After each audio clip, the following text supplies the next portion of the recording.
Hello, everyone, and welcome to Hellriders here on Roll for Chaos. It's been a long time, it feels like. Every single day seems to blend into 20 million days, even though they're only one. So, how you been? You're looking nice. You new haircut? Hmm. It suits you. I like it a lot. Yeah, just keep doing all of this, and then that's just great for you, okay? We're so Excellent. proud of you. We're so Just, proud of you. we're so proud of you. Yeah. You're a beautiful soul, a kind hearted individual, and everyone's lives are bettered by you being in it. Ours included. So thank you for watching. We're going to go around the table today and give our just thoughts where our character currently is at, what they're currently thinking about as we move into today's episode. In said episode, we will be missing Whistle. Whistle is going to go back and check on the jewel craft shop, and we'll be there for a little bit of time to make sure that that place is all in order before the next events occur. And of course, Valen has returned, and we will be seeing where Valen went during the events of last game, where Duke Porter was assassinated, unfortunately, and Thilmaris found himself in a different way and now has a weird dragon thing that's bonded to him. Everybody had a lot of emotional moments where they all kind of learned about each other more and bonded as a group in total in a way that not a lot of people get into right at the very beginning of a relationship. Technically, you've only known each other for a very short time, ultimately. We all 2 did, days. except for Valen, who was not. Who was not there. Yeah, sorry, Clint. You didn't get to join bath time, emotion time. You That's didn't. You okay. didn't get to have that. But you know what? War I and didn't have murder those. will really bond people quickly when you're stuck in some horrifying moments together.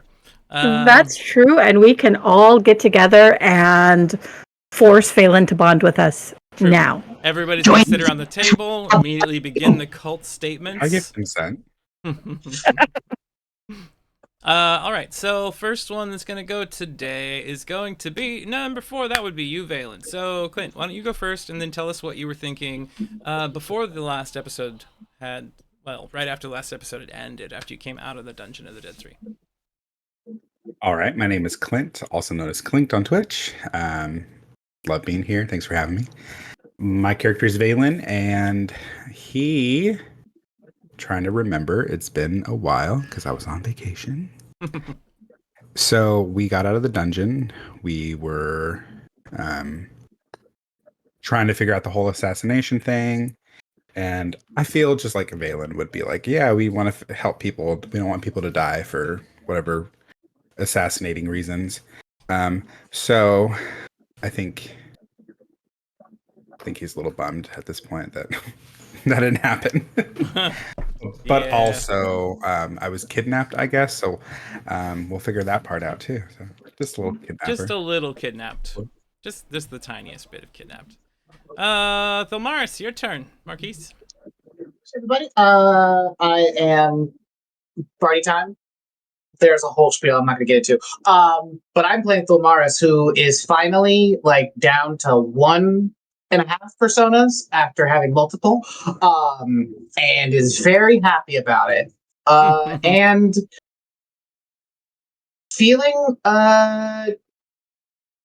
trying desperately to not feel bad that Baldur's Gate is going to fall in the hands of devils, and is going to make sure that doesn't happen. Terrified of going to hell, because that just seems where this resolve going to end up, because we have to save someone. And or save a whole city, not just someone, a whole city. Yeah, and just where the hell are these extra cards so that he can finally be done with Nine Fingers Keen? Yeah, she lost her shit last episode. Mm-hmm. So, just a little bit. I wonder why. It has nothing to do with the missing card and the locket that Ness stole, I'm sure. Gwen, yours and Willemy's turn. Lovely. I, for one, would like to thank Barty for making me love my smile. Moving on. Yeah, I think Willemy is just kind of laser focused now on going to hell to rescue people. So that's fun. She also now knows that while Ness and Thol aren't besties. She and Ness definitely are, because Ness bought her something. Mm-hmm. With money. She With unfortunately money. had a bad dream right before the end of the last episode where she saw her friend being shunted off into hell. Catastrophe Jones. Riding a wave to hell. And I mean, that's the most rock thing ever, so it suits her, but also we don't want to make her stay there. That's true. That's true. And finally, Ness. Shannon, your turn. Hi, I'm Shannon. I'm playing Nets. I'm Glitz and Gamer in some places. And I will take the opportunity to remind everyone that Marquise is our internet ex-boyfriend. Yeah. Ness was is a little, is conflicted at the moment with Nine Fingers Queen being a little more wantonly murdery than she had convinced herself. So she's kind of like, don't meet your heroes sort of situation. Marquise, what is happening? Did anyone else's cameras disappear on Twitch? Because I don't see anyone. Oh, God. It's the we're stupid minimizing thing. Hold We're back. on. I'll fix it again. There we go. There we are back. Yep. Hello. Anytime I switch to any other screen, sometimes, not every time, but it's sometimes, suddenly Discord just goes, I'm not going to send a signal anymore over to OBS. It's like, nope. Anyway, yeah. And then it has now... Ness is in the interim time of that little step between, the previous family that I thought was family really sucks, and maybe these people who I'm totally not friends with are maybe sort of trustworthy, and I kind of sort of maybe care about what happens to them. So she's gonna hang around a little while longer and make sure that, they don't die due to their ineptitude, So we're going to go do karate in the garage. We're gonna go do karate in the garage. Karate in the garage. Hiya, motherfuckers. The Karate Kid reference? I'm confused. Step Brothers. Okay.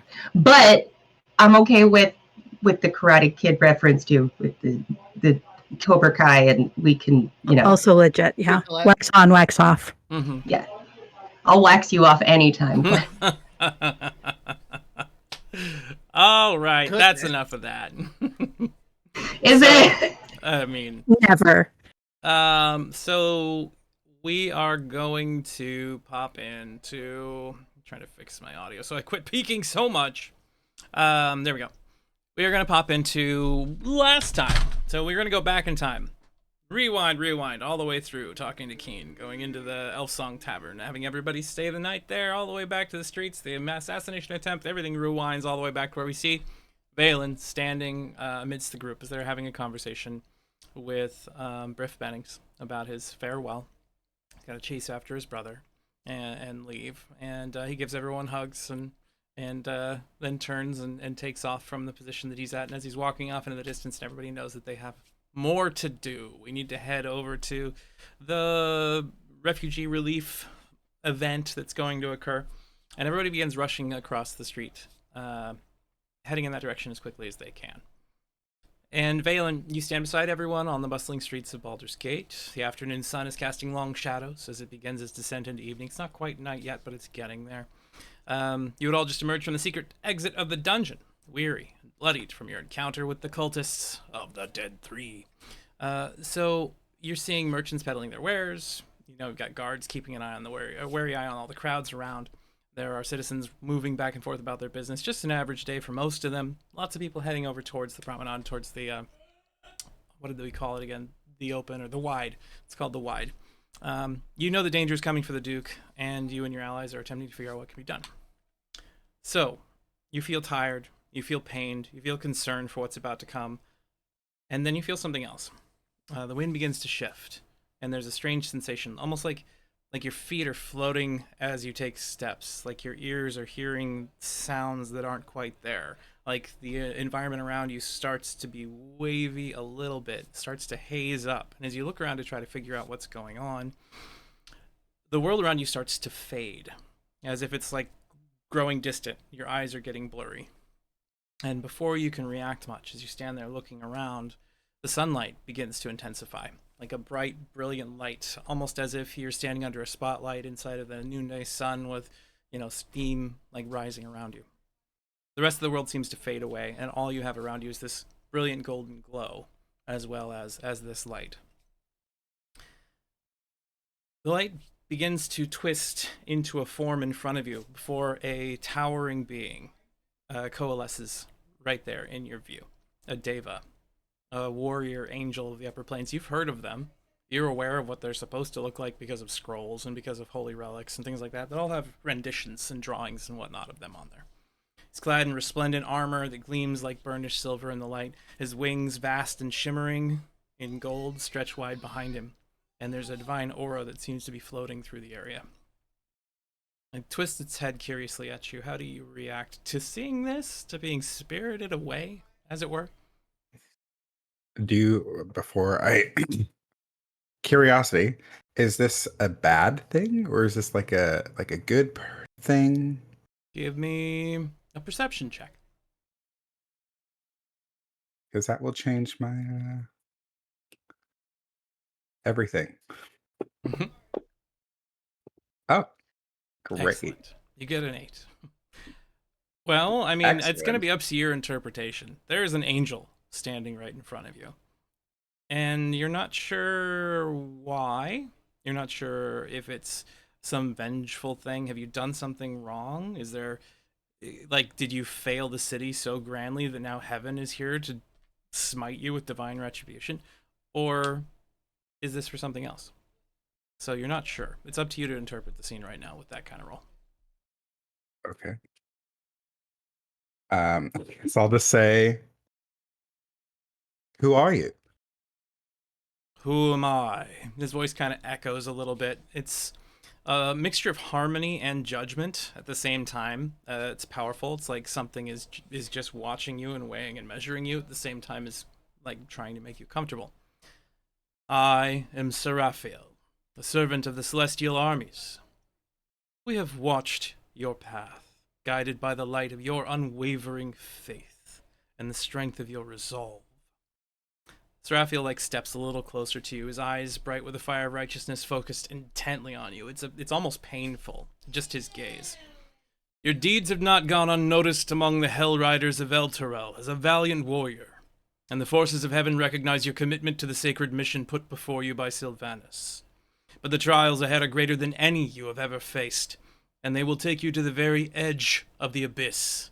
It is in Avernus that your destiny lies, where the light of heaven dims and the shadows of hell reign. His expression softens slightly, if you could call carved stone shifting, slightly softening. To succeed in this harrowing journey, you will need powerful friends and a powerful relic at your side to aid you. You will be that beacon of hope in the darkness.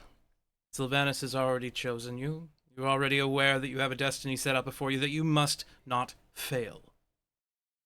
Can we trust that you will persevere of your own will? I mean, I absolutely will try to do my best. You will not try. You will succeed at all costs. Right?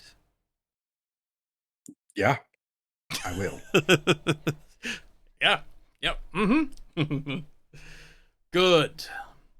There is a bastion forged in the fires of Avernus, the war that came before. Once belonging to the fallen angel Zariel, the artifact will aid you, as it aided her until she lost her way. The shield once protected its city and its people, and now this shield must protect you. And when he says shield, you immediately think he can't be talking about... There's a holy artifact of Zariel's that's preyed upon and set up as a icon in the main temple of Elturel. The High Overseer himself put his hand on it and did all of his part of the Creed Resolute over that. It's a very important artifact called the Shield of Lords. Every single leader that's been in Elturel since the Hellriders returned from Avernus has used it as a way to put down any creeds and to make their promises and things like that. All the rites are done basically over this thing with the Creed Resolute book on top of it as well. But you'd assume it was lost with Elturel?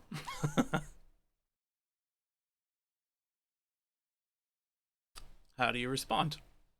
Yeah. I mean, this is quite a thing to bestow upon someone. I certainly will do everything I can to win, to fight, to protect. Excellent.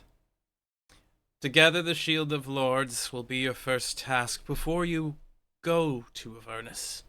It's currently in possession of Thavius Krieg, the man who fled as Elturel fell. He's the overseer of Elturel. You're surprised that the leader and the Most High ran away, according to this angel. He has taken refuge within Venthampor Manor, where dark forces conspire against all that is righteous and good. You must retrieve this shield, and it will protect you in moments you most need. We cannot follow you into Avernus, us host of heaven, unfortunately, as time and again we have lost our number going there. But you can bring some of this divine power with you. Make sure you do not forget it and do not lose it. All right. Thank you. I will find this artifact and I will use it to protect Excellent. the Lord of Israel. I am so grateful to see a young and aspiring hero such as yourself rising to the call. You will have all of our support as much as we can give it. The light of heaven is with you, young paladin. And with that, his form begins to dim, his message delivered to you. And as he fades away, the world starts to spin, and this disorienting sensation sets in again. Give me a perception roll. Okay. Let's see if I do a better job. I did one worse. One worse, unfortunately. So there's like an odd sensation in the midst of this, and you like find the ground shift in a position like it's a foot lower than you anticipated. You kind of like fall and have to catch yourself, creating a bit of a clatter with the armor and the equipment that you're currently wearing. And in the blink of an eye, you find yourself standing in a temple. There are faces of many different gods on pedestals all around you in various places, with a large pulpit right up at the front. As you look around, give me a history check to see if you recognize the location. Ooh, I have no help for this one. Mm-mm. Papaya. Oh my god. Nope. Did you get up like double digits today? Maybe like I mean, about a we're try? getting them all out of the way now. You don't recognize where you are at all. Perfect. It's obviously some sort of church that has to do with many faiths, so people would probably come in here to worship whatever god they were associated with, but that's kind of strange, right? And the first thing you notice, or the second thing you notice as you are kind of looking around here, is that there's a coolness in the air, there's the sound of crashing waves not too far away, and there's a quiet calm in the room. There's a scent of salt water mingled with sweet aroma and incense, a sweet calming aroma of incense. The chamber itself, vast, open, high vaulted ceilings painted to resemble a tumultuous sky swirling with storm clouds pierced by rays of divine light. It doesn't seem like there's anybody in here with you at the moment. What is your first thought as you kind of look around? Well, he certainly didn't bring me back to where I was to begin with. Start like walking and looking around. As you like start to turn, you like jump for a second as a as a cough from behind you like says there's someone standing right behind you.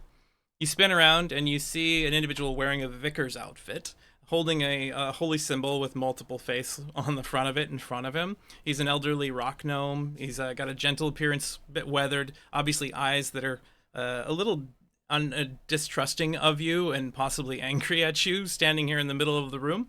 He's got a short practical cut hair. He's got two big glasses on, well, a pair of glasses on his eyes that are making them look much larger than before. And He's wearing just simple maintained robes of deep blues and grays. The same thing as like the ceiling. There's a bit of like water motif across them. And he goes, "And who might I ask is evaporating within this temple? If you be a demon or other such foul creature, I bid you beware. I have a nasty right hook." He grabs his medallion with his left hand and gets ready to punch you if he has to, with his tiny hand in a fist. No, please wait. My name is Valen. I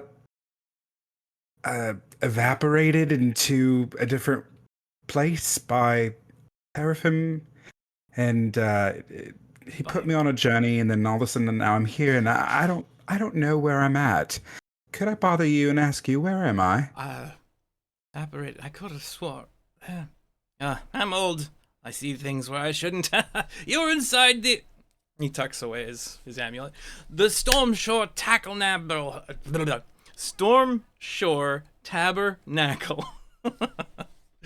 Okay. This is a place of reverence and worship for many different faiths. Baldur's Gate is a large city, and there are a lot of people who come to various churches to pray, and we figured why not put them all in one location. Of course, we have prayed for this as a divine inspiration, make sure nobody's upset by the fact that there are so many in one location, but we got the okay. It's all good. Hunky-dory, according to all the different individuals not smiting me down anytime recently in the last few hundred years. So, you were brought here by a Deva? Yes. Fascinating. I'm in search for a shield. Oh, we have a few shields. I do operate a little bit of a store in the back if you'd like to come take a seat, and I could provide you with some of our holy waters. I've got some potions of healing. Many people like those. A couple of scrolls that can remove curses and poisons and bad humors of all kinds. And a shield and a mace that were left behind by a crusader at one point who just gave them up on offering to the church. What was the name of the crusader? I don't remember. Something along the lines of Sir Carawary, something or other, the Mighty or something. It doesn't really matter. Okay, well, I mean, I can look at your wares. I was brought here, so I'd assume there's a reason for me to be here. But how are we in Baldur's Gate still? Oh, yes, we're close to the Basilisk Gate. This is one of the first religious locations. As soon as you come into the city, it's easily viewable. Everybody comes in, they do their little thing before they leave on the big journeys or before they go into town. So, yes, have you never been to Baldur's Gate before? It's been a while. We're on a mission, and I somehow always get sidetracked somewhere else. Of not my will, of course, but... Tell you what, you seem to be out of sorts a little bit. How about you come with me? We'll go have some coffee or tea. Do you like coffee or tea? Probably tea. Tea? I still have some somewhere. Come on into the back with me, and we'll have a seat. I'll get you some biscuits and some tea, and we'll have a little chat. What do you say? Do you need a place to stay? It's getting pretty late in the evening. Do I need to stay here, Tyson? I mean, your friends stayed at the Elf Song Tavern without you, so I'm gonna assume you stayed. Okay, yeah. Yes, I would like to stay here. Thank you. Excellent. He takes you into the back, and you sit down at the table. He gives you some drinks. He asks you a little bit about your history, and you explain to him some of Elturel, and he's like, "Oh, that's a unfortunate thing, isn't it, Elturel? All disappearing in the fire and inferno and being destroyed, and you say it's dragged to hell." Yeah. So far, that's what we've learned. That seems like a pretty big endeavor. How does someone take an entire city? What I'm asking myself, but this angel told me that I need to get this shield, and it's gonna protect us going down there because they can't apparently go down there, and I suppose we can. With the shield, I have heard about holy crusades and demonic crusades, one or the other, into the heavens or the hells, and those always tend to go poorly. There's significantly more devils and demons in hell than there are angels that could perceivably launch themselves into it over time. And when you're outside of the material plane, devils and angels if they're defeated, the stuffs that makes them disappear. Whereas if they're on the material plane and they are killed, they just return home. So I can see why it's concerning to them, but you can obviously tell that he's like, well, they're not used to dying, because if they die in the material plane, they go back home, but if they die somewhere else, they die for real. And he's like, mortals, we die and then we go to the heavens. I suppose it's better than being obliterated eternally, but there are many things that devils can do that will tear a soul asunder, and you will cease to exist when they decide that they don't want you around anymore. Hellfire weapons in particular are good at that. That does not sound appeasing at all. No. He kind of wrings his hands a little bit, obviously feeling a little discomforted by the conversation. So on to better things. How are your parents? Oh, you know, elves, they live long lives. I haven't spoken to them in so long. How long is so long? Oh, thousands of years? You should probably send them a letter or something, child. I meant in general that, you know, I'm 200, so clearly it hasn't been thousands of years. But, yes, well, they're not the most supporting of my choices of love, but it's okay. You know, we're moving forward.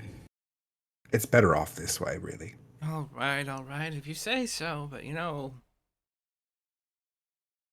it's fine. It's fine.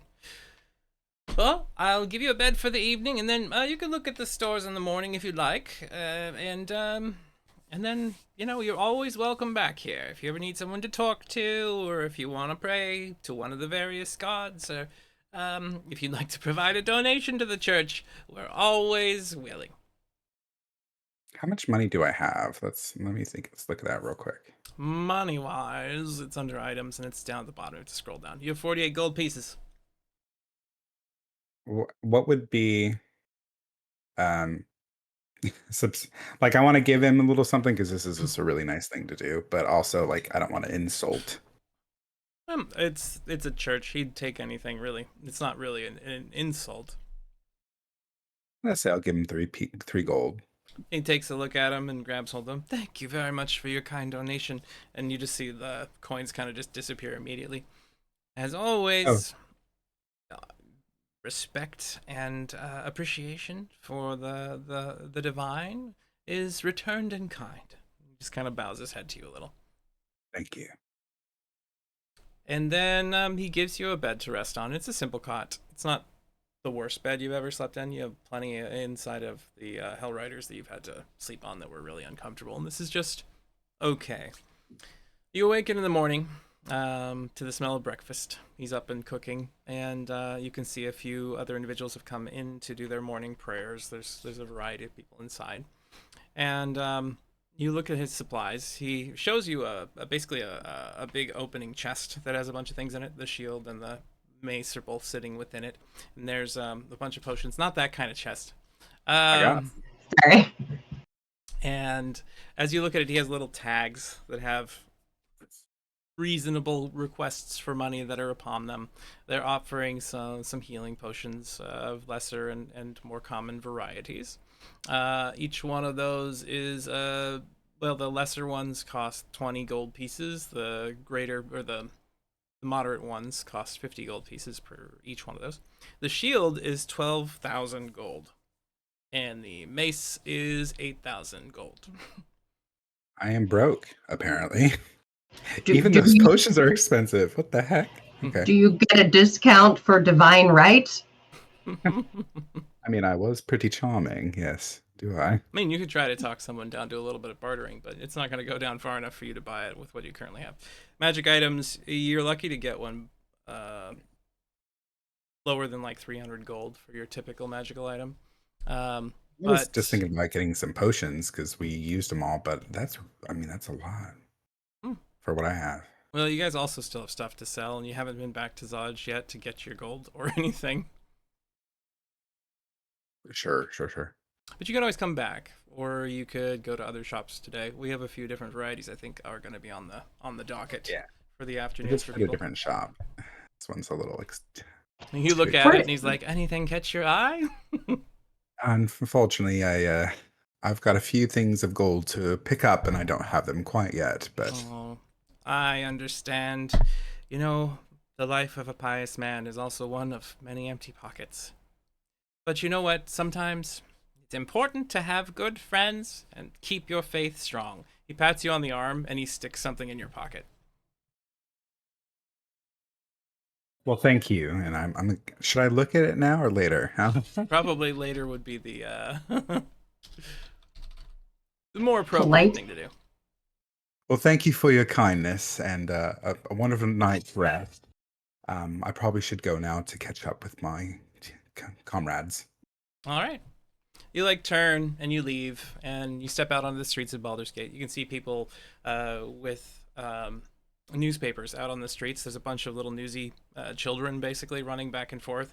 And, hey, extra, read all about it. Duke Porter assassinated yesterday in the Wide. Unfortunately, this spells doom for Baldur's Gate. Children are yelling this stuff out there.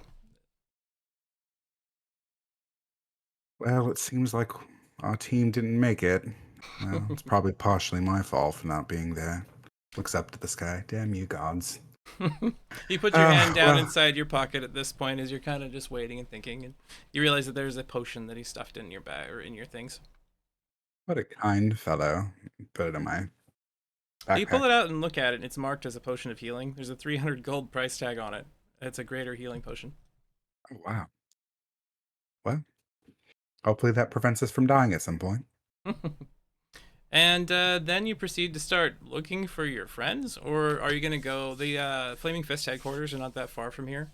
You could head in that direction and hope to meet them there, because you knew that everybody needed to get their money from Zaj and report in today. Yeah, I'll start heading over there, assuming that everybody else is going to join me. All right.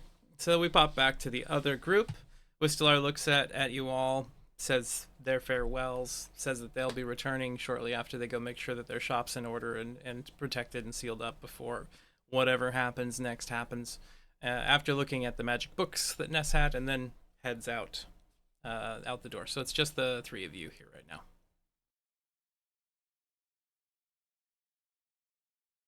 You're Well, sitting where there are at we the- going? You've just finished breakfast at the table, so it's up to you. The day is yours. Seize it as you see fit. You do want to get money from Zaj, you'll have to go to the Flaming Fist headquarters, which also means likely a run-in with Liara Porter, who's likely there. And then you have stuff you could sell, and you have things you could buy before you go on to the next leg of your journey, which is dealing with the Van Thampers. Did we notice Valen disappear? No, he was... It's not around, so I was wondering if we may want to look into that. To be fair, none of you ever asked where's Valen when we last played, so I didn't have to explain it. Paladins just come and go. It's fine. So Ness just burps after eating and oh, does anybody know where Valen went? Looking around. I don't actually remember seeing him. We should probably find him again. Easiest place would be to go to Captain Zaj, since he owes us 220 gold apiece. Is that what it was now? It's 200 per, but we're down one person, so that's That's 20 true. to everyone That's else. true. Yep. That's fair. And Makes Valen sense. was also owed money by Zaj. Yeah, let's go see if we can find the paladin. Maybe on the way we can discuss what we need for a trip to hell, since we're going to hell. Right. I hear maybe we need a handbasket. That's a good way to travel there. Heard. So No, we'll start. no, probably not good to go in a handbasket. Probably a good idea to go in something less flammable. Oh, okay. Well, that makes Good sense. point. Good So we're point. just chatting as we're going Mhm. off to, yeah. Do, do, do, do, do, do, do, do. Can one purchase a hand basket made of pottery? Oh, I think that would be a bowl. Yeah. Oh, A Massive ceramic bowl. hand basket. I've never heard of going to hell in a bowl, but I'm always down for a new adventure or diatribe. a big enough bowl, and it's basically just a hot tub. That's right. Or a boat. I mean, true. Going to hell in a hot tub. That's a new one. Hell in a hot tub. It sounds more pleasant and a better use of heat. Yeah, True. that's the way I would go. True. All right. So you all finish your breakfast up. You get up from the table. Obviously, the patron and the aides within the Elf Song cleanup after you as you're all walking outside. You go out on the street, and obviously it's in a little bit of chaos. There are people who are like complaining off to the side loudly about how worthless the Fist are. They can't believe that they would allow this sort of thing to happen to one of the dukes. They feel like maybe it was on purpose that they allowed the Duke to be assassinated or were in on it in the first place. Duke Thalamra is definitely on the right path. We need a new order. We need a new group to come in, clean out the old bad protectors who are doing a shit job of it. This whole Iron Watch sounds like a brilliant idea. Everybody should be signing up as soon as they possibly can. That's the general vibe on the street with not that many naysayers. There's a lot of concern. People have been murdered left and right. Nobody knows that the Dungeon of the Dead 3 was cleared, that the cult has technically been wiped out for the most part yet. Because it hasn't been long enough. So all of you head across town, walking through, seeing all of this happening. Is there anything you would like to set up as a scene before we get to the Flaming Fist outpost? On the way, like Offices. going there, Oh, I'm just one gonna second. snatch whatever. Your audio is a little lower than usual at the moment, Marquise, just so you know. Oh gosh, did anything change? I don't know. It went from being I fine can hear to him not. okay. I had to turn them up a little bit on my end. I have it max right now on mine. It switched randomly because my mic got turned off. Please hold for testicle difficulties. One more I time. meant to say technical, but I said testicle. Testicle difficulties. That's the worst. Yeah, that's I better. did not have that. Great, perfect. Just need to turn the gain up a little bit. Just gonna snatch like whatever blanket, cloak, whatever fabric that I can wrap around myself. Mm-hmm. Because I am no longer masked, so to speak, before going into the Flaming Fist headquarters. Yes? Let's go ahead. Hold on. I have So, what happened that you now look different? That will be That's explained. kind of a That will have to be explained to you in character because you aren't aware of what's actually happened yet. So Thilmaris, I have a inlet. Sorry, but I have a cloak, my hooded black cloak. Mhm. If there is not something nearby, I am happy to give my cloak. that would probably She's be the Lending most. people things. She's lending people things. Hmm. Who is this new Ness? It's like Wow, your best yeah. friends now. They're the most Stop sanitary. The most sanitary way would be to use Ness's cloak because the only thing nearby are the occasional vagrants like cloth that's sitting out off to the side, not other than shopkeeper items that they're selling and hawking. You could try to steal one on your way out if you'd like, but I'm not trying to cause a scene at the moment, so we'll just take Nessa's black cloak for the moment and go buy a different one later. all right, Thilmaris, give me a stealth roll Got just a to see hood. how well in general you're keeping yourself hidden. It also perhaps has a bonus because I did do the disguise kit. Everyone here that had the wonderful breakfast, including Valen from the Tabernacle, have gained inspiration for this episode. You have one of those, so you can use that when you want to. 25's excellent, Thilmaris. So you are doing a good job of just making yourself look like you're from Kalimshan or something. You're wrapped up a bit and kind of hiding everything except for your eyes and the bridge of your nose. What did you say, Ness? I'm sorry, I didn't quite hear that. Oh, I used the disguise kit last game, so I don't know if that gave him a bonus. Yeah, I would say that's still in effect. I would have given him advantage at this situation if it was necessary, but that high of a roll is perfect. It's a good roll. Yeah. So you make your way through the city proper, and Valen, did you go inside the Flaming Fist outpost, or did you wait? It's the main office, really. Did you wait for your allies just outside for a while and people watch? I'm gonna say I waited outside. Okay. So as you walk into the main courtyard, you can see a bunch of Flaming Fist soldiers being trained, like in the courtyard right out in front. They've got a bunch of mannequins set up. They've got targets where people are just practicing shooting arrows. Some of them are attacking these things. Other ones are being told when and how to march and in what order and that kind of stuff. And this big parade ground, so they've got set up right out in front of the main office. You can see a few individuals just standing at attention by the sides of the doors, and when you don't choose to go in right away, they watch you and they say something to each other before just keeping an eye on you and on the grounds to make sure there's not something happening. But in general terms, you don't look too out of place. You wait for a while. It's about an hour, and then you can see a wrapped up Thulmaris, Ness, and Willamy like walk up in your direction. You all see Valen just standing there, looking good. His armor seems to have been polished. His cape seems to have had all of the dust and debris wiped off of it. His hair is nicely coiffed. Well, I'm glad someone else got their wholeness cleaned. You're shining so brightly today. Where were you? Actually, could you stay out of the sun? Because it's really bright off your armor. I could use you as a spotlight. Or a disco ball. Turn That's what I around. was going to say. Yes. Quite chipper mood you are all today, and Thulmaris, you're looking rather shiftier more than usual. Are you okay? Well, after the events of yesterday, I preferred to keep a low profile.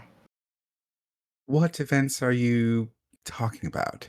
As you're all standing in the courtyard of the Flaming Fist.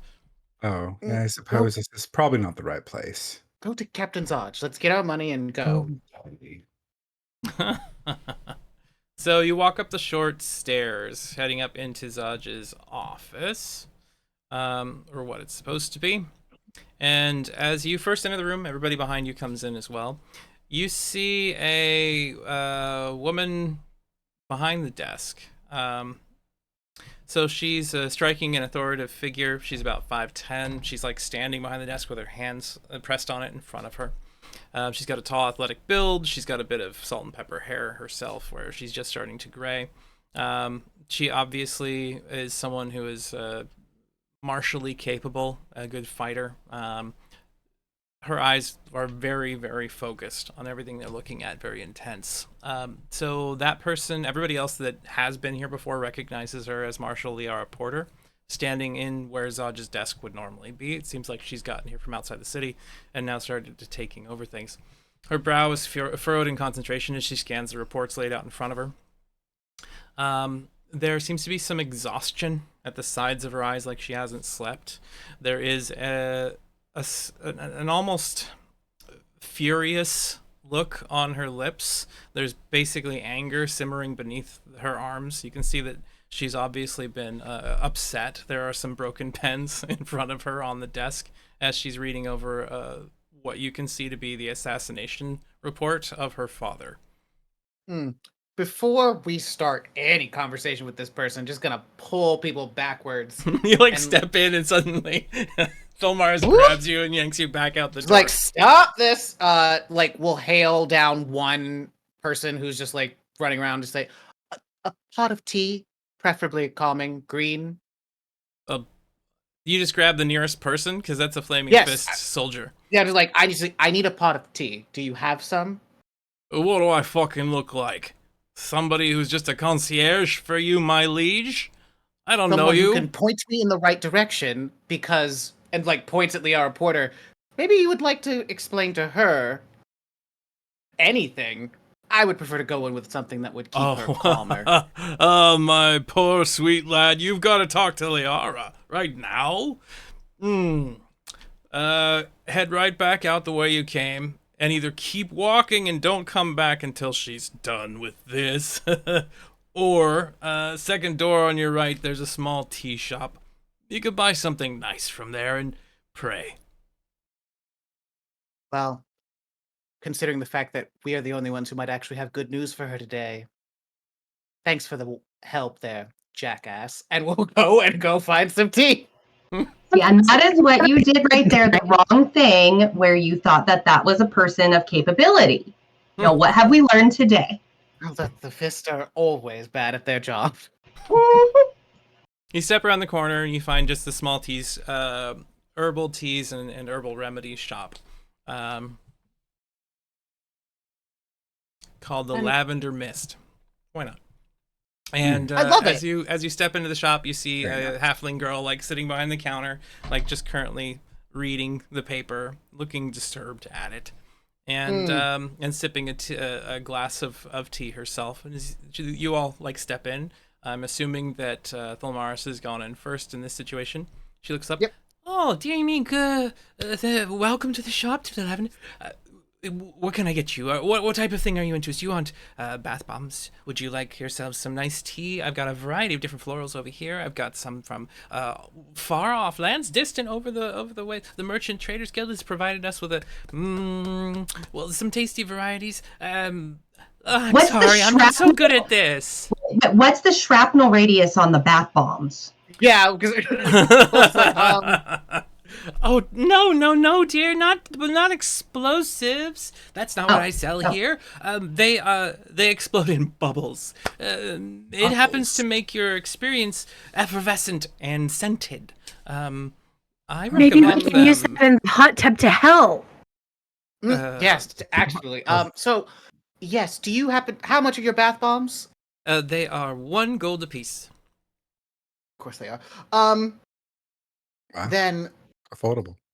how about what? Maybe 4, 5, 10 bath bombs. 10 bath bombs. And a basket, but not for hell, but for the bath bombs. Of yes. course, the basket Yes. would come with the purchase. Yes, she like reaches Perfect. down and gets a little woven wicker basket, puts it on the counter. Make it like And she's 5 calming and 5, I don't know, Invigorating? energizing, invigorating. Oh yes. We have. And she like starts grabbing some multicolored Like, little circular just, soapy like- looking items. All I of came us for just tea, start going and now down we're to getting different bath bombs. parts. Yeah, but we should all like go grab like little bits of like things from the store. Like everybody gets ridiculously excited. Like, ooh. Yeah. It's walking into a lush. Like, So, just I also need a tea, a very calming one. A woman I have to go speak to in like 2 minutes is very stressed out, and I'm just gonna help her calm down. She like lifts one finger and goes, "Are we talking? I mean, I have a nice chamomile, but I also have something alchemical. If that's No. I don't. I'm not trying to make anything. Although you might want to put that in for a different reason. Can we get one of those outside of the basket? Yeah, let's get both the chamomile 2 or and 3? the alchemical at the same time, but for different reasons. Yes. So Just she like provides you. Thinking. She provides you a small tincture off to the side that just says calming tea on a little flask, and then hands it over to you. That is 50 gold for this, that she points out. Cool. This is a potion of calming emotions. Oh, 50 gold, you said. Should we get a couple of those? 1 or 2? You How would much like 2 of them? gold do you Excellent. currently have? She like reaches in down the- aside, puts it down. Inside of your group funds right now, you have. There's inventory. 800 ish is what you said. 750 gold pieces. 750. Great. So 2 of those, So that's 10 100 bath bombs, and a chamomile tea. Anyone else want anything? That's We 110. got- Chamomile tea is actually only like 2 silver. So that is 110 plus 2 silver. So that's 640, 639, and that gives you 8 silver I'll put it pieces at left. 2 silver. 639, 8 silver left. Great. Perfect. Love it. And then I think with that amount, can we get some, like a little box of like the chocolates and the other little like, She doesn't have chocolate cherry things? confectionaries here, unfortunately. Well, how do we put Rude. together a gift basket without those things? Are you looking for chocolates? You could get those just next door. Now, We'll save the chocolates for after. Let me not say- Celebratory chocolates? Yes, celebratory chocolates. This is to introductory tea. ah, Are we bringing her freshly brewed tea? Yes. Oh, okay. I'm here for this. Yes. So, little cup is poured for you all, and you have the basket there. Who's going to carry the cup of tea? All right, Thelmaris, you were handed a cup of tea. As the most dexterous and well-balanced person here. That's fair. I'll And carry the who's basket. taking the basket of bath bombs? I can take that, since I can show my face. Okay. Let's see. Or maybe we give it to the paladin, since they are generally lawful, and I am not. Shiny. Well, I mean, we could also just give it to Whistle to put in the bottle because that's just where all of the things where we, all of our fun stuff is happening. I'll say I'll hold it. I'll take it. Okay. Yeah, the bath bombs are for us. She doesn't need that. Fuck No. her. Oh, I thought we were getting your bath bombs. No, fuck that. Yes. Those are for us. Okay, got it. Maybe we give her one or two. If we're gonna go in a hot tub to hell, at least we should be able to have bubbles. This is true. All right. So we got the 2 potions of calm emotions, and I can just put this on here. I also kind of want those bath bombs to literally explode into just like a bunch of bubbles, because I could feel like we could use that in a combat scenario. Yeah, With like, some water magic. bomb. Okay. Who doesn't love bubbles? Who doesn't love bubbles? All right. So you now have those things. You step out of the shop. She's like, "Thank you for doing business. Come back again, please." And then the little bell, ding ding, as you all step out. We'll do it. Didn't even steal anything. Bye. You guys are so suspicious. I said I didn't steal anything. I know, but still. I was going to say, I thought it was very reassuring. I was trying to. Thank you. That's exactly what I was going for. That just sulks. So- Just trick it right on back up to the front of her office. All right, you all head 2? back into the office, and Liara's still there. As you step in again, her eyes like flick up to the doorway. She's not unaware that you were here once before and immediately left, but she is surprised to see you back. As you step inside, please tell me who goes first and what do they do? I will have Valen and or Bellamy be the ones who speak while like just putting down the cup of tea on the desk, and we'll kind of stand off to the side and be rather silent. I look unscary. So she notices you all as you step inside, and she like moves some papers to the side, barely looking up from them for a moment. She's writing something down in another book. You put the drink on the table. She looks over at it, and she looks up at you, and she goes, "Bribes are not accepted by the Fist. Why are you here?" It's not a bribe exactly. We did some work for the Fist. We cleared out the doors and yeah. The mercenaries who were deputized recently. See, you're the Yes. ones who are supposed to root out the cult, and yet here I stand, my father dead and the city in chaos. You had one job, to keep this city safe, to stop the rot before it took hold. And now, because of your failure, I get to create a eulogy instead. I mean, we didn't entirely fail. You can go to the sewers mostly safely now. Like I wouldn't breathe deeply, and there's this one corner where like the dead come back. So kind of avoid that. But in comparison to what it was when we got there, yeah, they tried to sacrifice me, and I wasn't sacrificed. So I think that shows our value. So you're not entirely useless. I appreciate that in an individual group. Zaj says that he had offered the individual. If this is Unlike your she fists. like flips through the paper a little bit, through the papers on her desk. Here is your reward. She puts like a satchel down in front of you that has the total 1,200 gold pieces in it, 200 for each of you that were in the party. When I go to grab that gold, I'm gonna throw down, and it's not gentle. Just Like it is a throw down. clap down. The several different documents that we picked up, so that she can get a sense of how useless she has been and how useful we are. So you were the one that provided me the little raven that told me the assassination attempt was about to occur. Mm-hmm. And now you proceed to provide me documentation that potentially implicates the Venthamper family in this event. That's pretty much it. Yeah. Yeah. She like turns for a second and like crosses her, like takes her arms behind her back and turns away, looking at some pictures on the wall nearby, and then nods to some of the other fists that are standing in the room with her, which proceed to go and close all the doors. And not before, Oh, for like, fuck's sake. they all move to one section of the room, and then they just step out the door and close it behind them, so it's just you and her inside. Subtle. I'm in danger. Our hands I'm in at the danger. fist are currently tied to deal with the Vanthampers. Your fists are tied. Just kidding.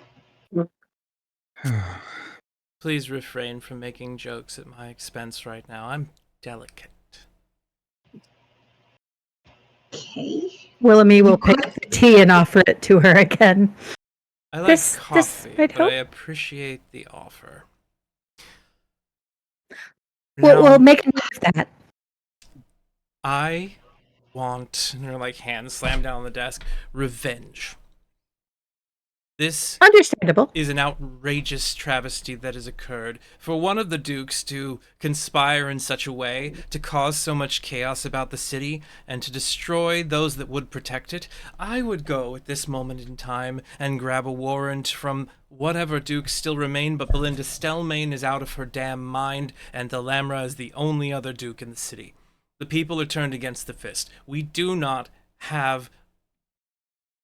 If we were to go and take care of this with what we have now, the likelihood that we will remain here as its protectors, as Baldur's Gate's protectors, would drastically diminish. We would likely be torn from the city asunder. This would be seen as a political action, a response to feeling threatened by this Iron Watch. No. I would like to hire you all.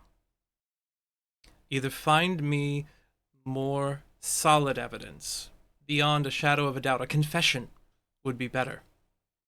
Or I can have some of my men find a way for you to get into Vanthampor's Manor's defenses. And you can go within the house, and you can kill everyone who happens to have dealings with demons or devils or who looks at you strangely. And we will turn a blind eye on that fact.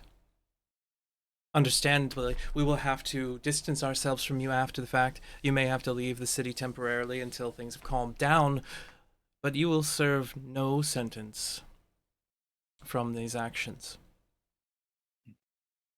I mean, we have to go to hell anyways, so maybe that's a good reason to get out of town. Murder is a good way to find your way to hell, certainly. Can we loot the house? Oh, absolutely. Ah. I don't care if you burn it to the ground. I think we're in. As Willamie answers for everyone. Mm-hmm. Miss... Willamie, I think we need to have a conversation later. You're a little off your normal. Little eager? Little eager, dear. I mean, I understand being what's sacrificed. happened? Yes. I mean, to be fair, I have business in that building. I'll gladly go as well. We will check first with the Lowlight Tavern. One of the Vanthamper boys frequents it. Perhaps we can get something there, and if not, infiltration can work. However,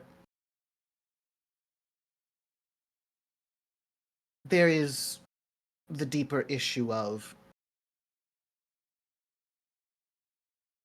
a clearing of names and stopping certain individuals from both taking Baldur's Gate to hell and keeping Elturel there.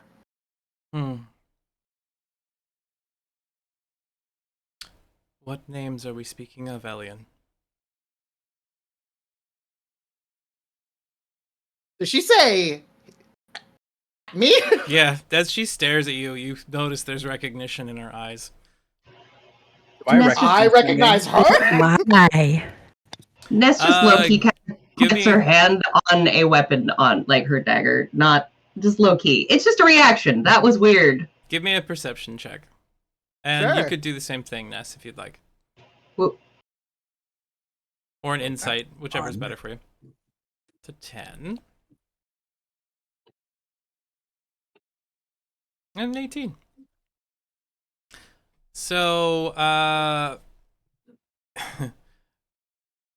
when it comes to your role, something about her is familiar in some way, Thilmaris.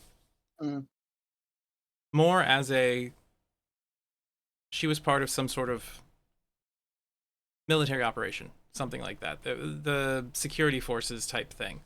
She also was somebody who had been tangentially involved in your original murder charge as Inferno.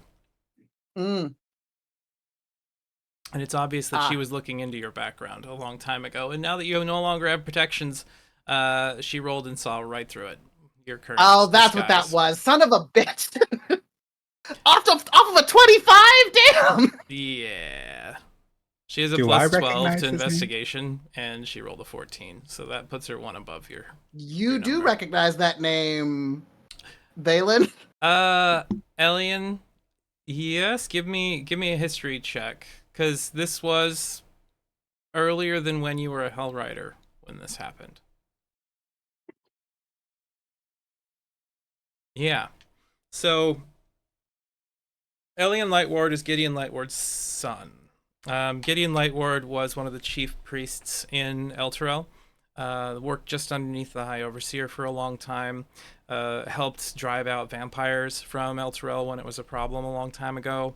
Hey, Damasan. And is rumored to have been in league with individuals who studied the Infernal and possibly practiced Infernal magic. But I wouldn't have the connection yet. Not really. Okay. So you're thinking about that. We'll pull the cloak down and like reveal full face. Mhm. But like stares hard at her.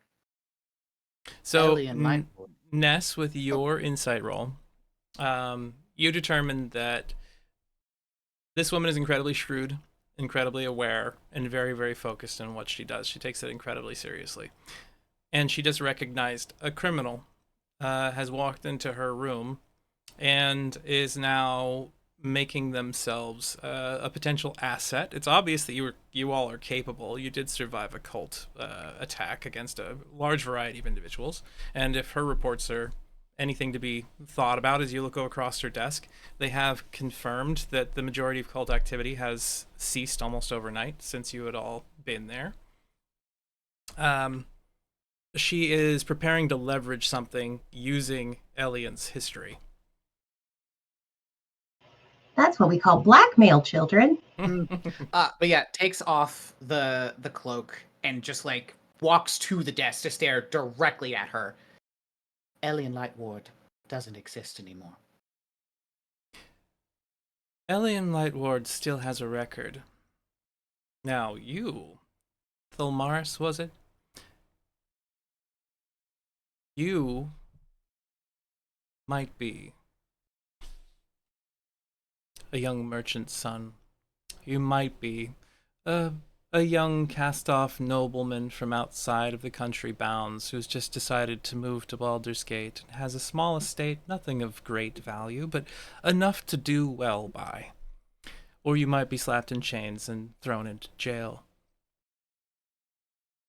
I would recommend that you find this. Find me what I need. to rip the Lamra's crown off, dash it on the stones, and crush it beneath my heel. Or kill her. I'm giving you 2 options. Feel lucky.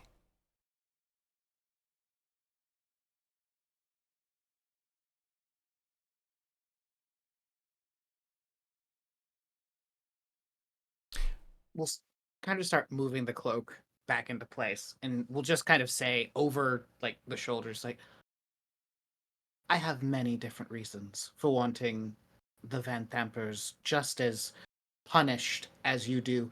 However, one doesn't need to be a bitch to get help. I have one mode, and it is adequacy. Well, thankfully some of us deal more in what's the word I'm looking for? Excellent. That's the word.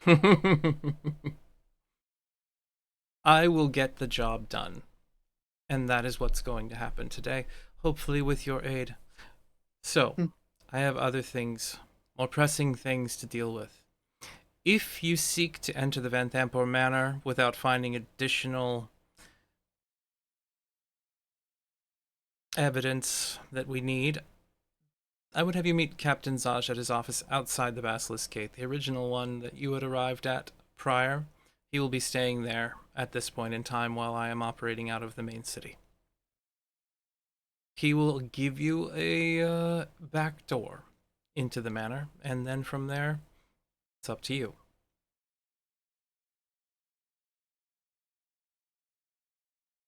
Take our gold and get the fuck out. I mean, that's Mars is leaving.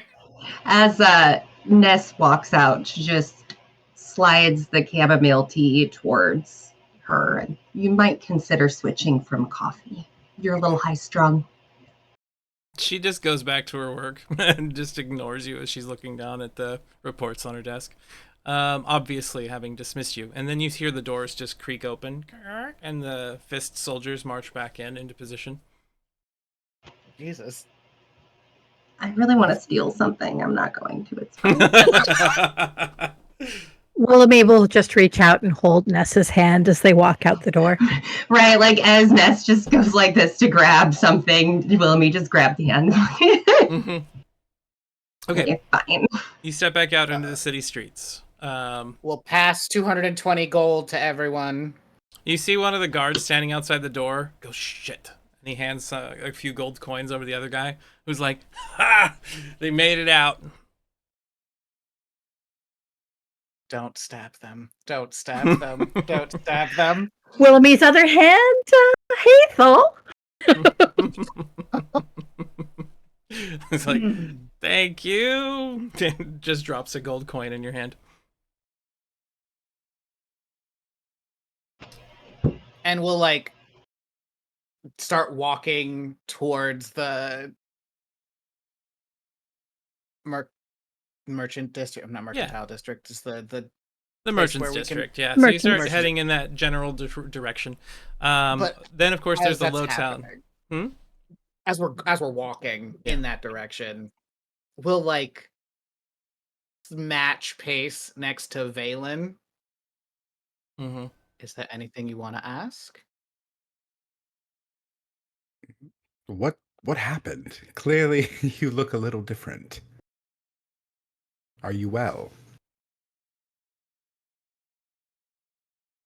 I would tell you what's different about the Lamaris. Obviously, he's holding himself a little differently, but Ness did such a good job with the disguise kit.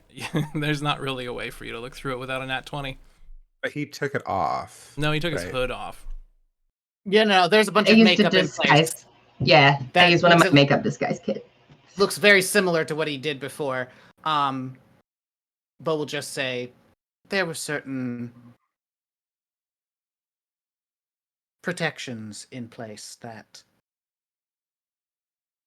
hid certain things from prying eyes that are no longer there. Also, I recognize the name that she called you, and although I know that is not who you are now, something still feels off about it.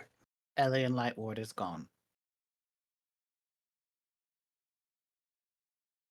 Well, you're still Thaumaris to me.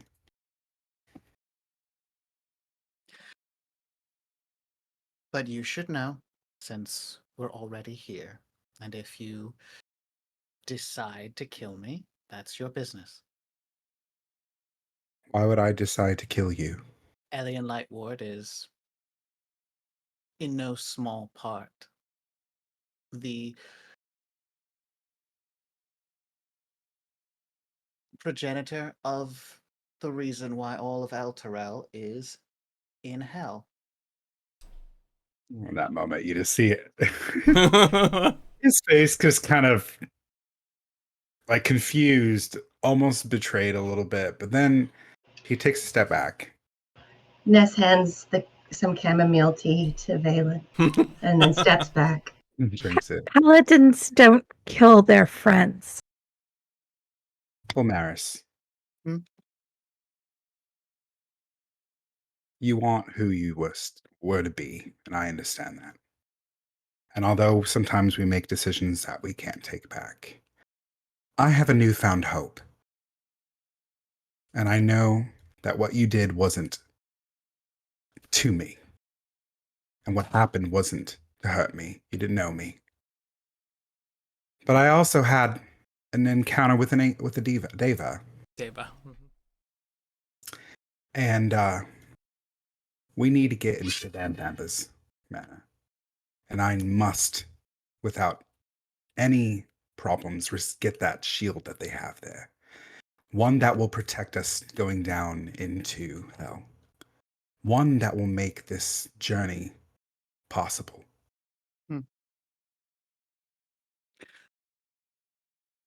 I have, like I said, reasons of my own for wanting to do so. And Domaris, I forgive you. And then we'll just keep moving forward. Just keeps walking. It's not your fault. Stop it. Stop saying it's not your fault. Sorry. Just so many things wanted to be said, but just doesn't say anything and just like follows behind. Well, actually, probably takes the lead because only Ness and Thulmaris are from this city and know where they're going. Yeah. That's fair. So Valen walks ahead, and then the two of them pass you. It's because you're like looking around. Well, this way. To the left. Let's go. Okay. Yes, there is things that must be procured. Weaponry, Things armor, that must be magic. Let's go shopping. Shopping. I'm really good at procuring things.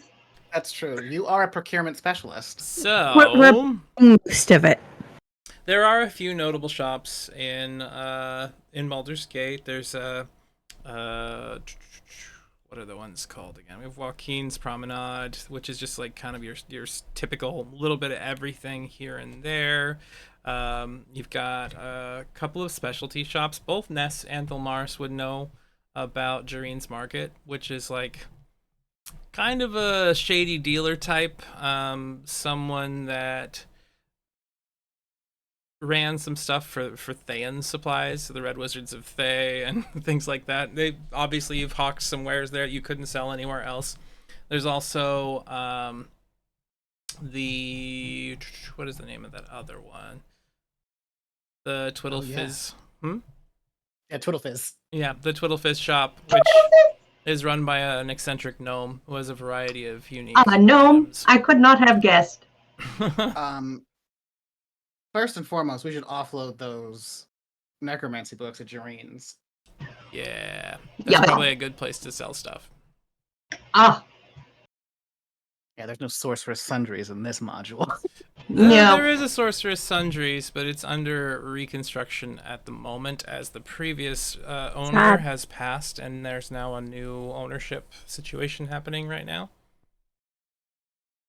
So, yes, we'll go to Yeah. first Jareen's to drop off those magic books, get some more money, and then start finding things. I know that myself and Wistel could both use studded leather armor, and I would like to die less, so yes, also armor. Okay, so you head down towards the lower district near the harbors, not too far off, until you come to a nondescript little fishing hut is what it looks like from the outside. A few different poles leaned up against the door. The building itself looks like it's run down and decrepit. Obviously, Valen, you're like, where the hell are we? Why are we about to go inside of this poor fisherman's hut? And upon stepping in through the door, you kind of see the space open up widely into a much larger space inside than it was on the outside. There's a maze of shelves and display cases all over the place filled with eclectic mixes of items. There's exotic spices and incense in here. It feels a little otherworldly to a degree. Obviously, there's some sort of magical space, dimensional space inside of this tiny little hut that has been lifted up. There's small lanterns and candles inside the room, casting warm flickering glows. There's tapestries and curiosities all over the place, including masks and ceremonial daggers and things like that all over the place. And you happen to see Jareen Krill. He's a human, or at least appears human, wearing just some nice velvets and silks in bright colors, golds, greens, purples, and yellows. He's got a large hat that just sticks out a little too high above his head. And as Ness and Thilmaris both walk into the room, he looks up and goes, "Oh my lord! Inferno, is that you? And, Ness, dear, it's been a while since I saw you. How have you been? How's the family? Is Atlas doing all right?" Oh, still old and crusty as usual.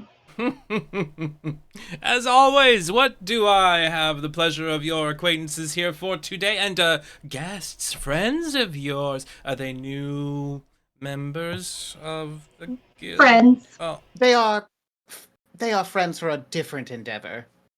Whistle would Excellent, really excellent. like you. we all Yeah. enjoy new friends. Come, be welcome. Enjoy procuring some new items, maybe providing us some things that we can sell in other places. And, of course, he, moves out around the counter and he rushes over towards you. And he looks at you for a second, Thilmaris, and he goes, Thilmaris? There Not we are. Infern... Give me a hug, and he rushes and grabs hold of you in his arms, and then he turns back and he looks over at Ness and goes, "And you too, you can't escape one. Oh, it's been such a delight." And you immediately feel him trying to just make sure you're not wearing a bunch of extra weapons that are hidden away in ways that would be dangerous to him in his personage here. Dagger on the left thigh. All right, there we are. And then we're all... It's excellent. And your friends, do you hug, sir, in all of that tin can that you've got on? Nice. Looks like you're a passionate, devout fellow. You would never do anything untoward inside of a merchant shop, now would you? He says to Valen. So long as it's not uncalled for. Excellent, a new friend. He comes over and gives you a hug as well, and then walks over to Willoughby and says, "And you, my dear, you look very special. You're the type of individual who enjoys, I would say, gophers? No, rabbits. No? Squirrels.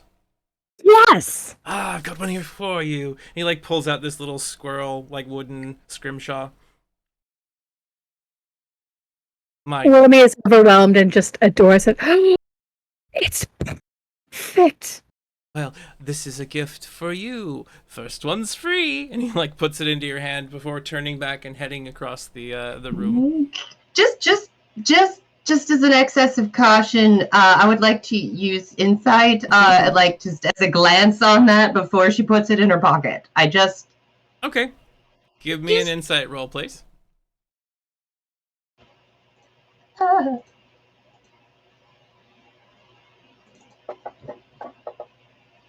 23. 23. Excellent.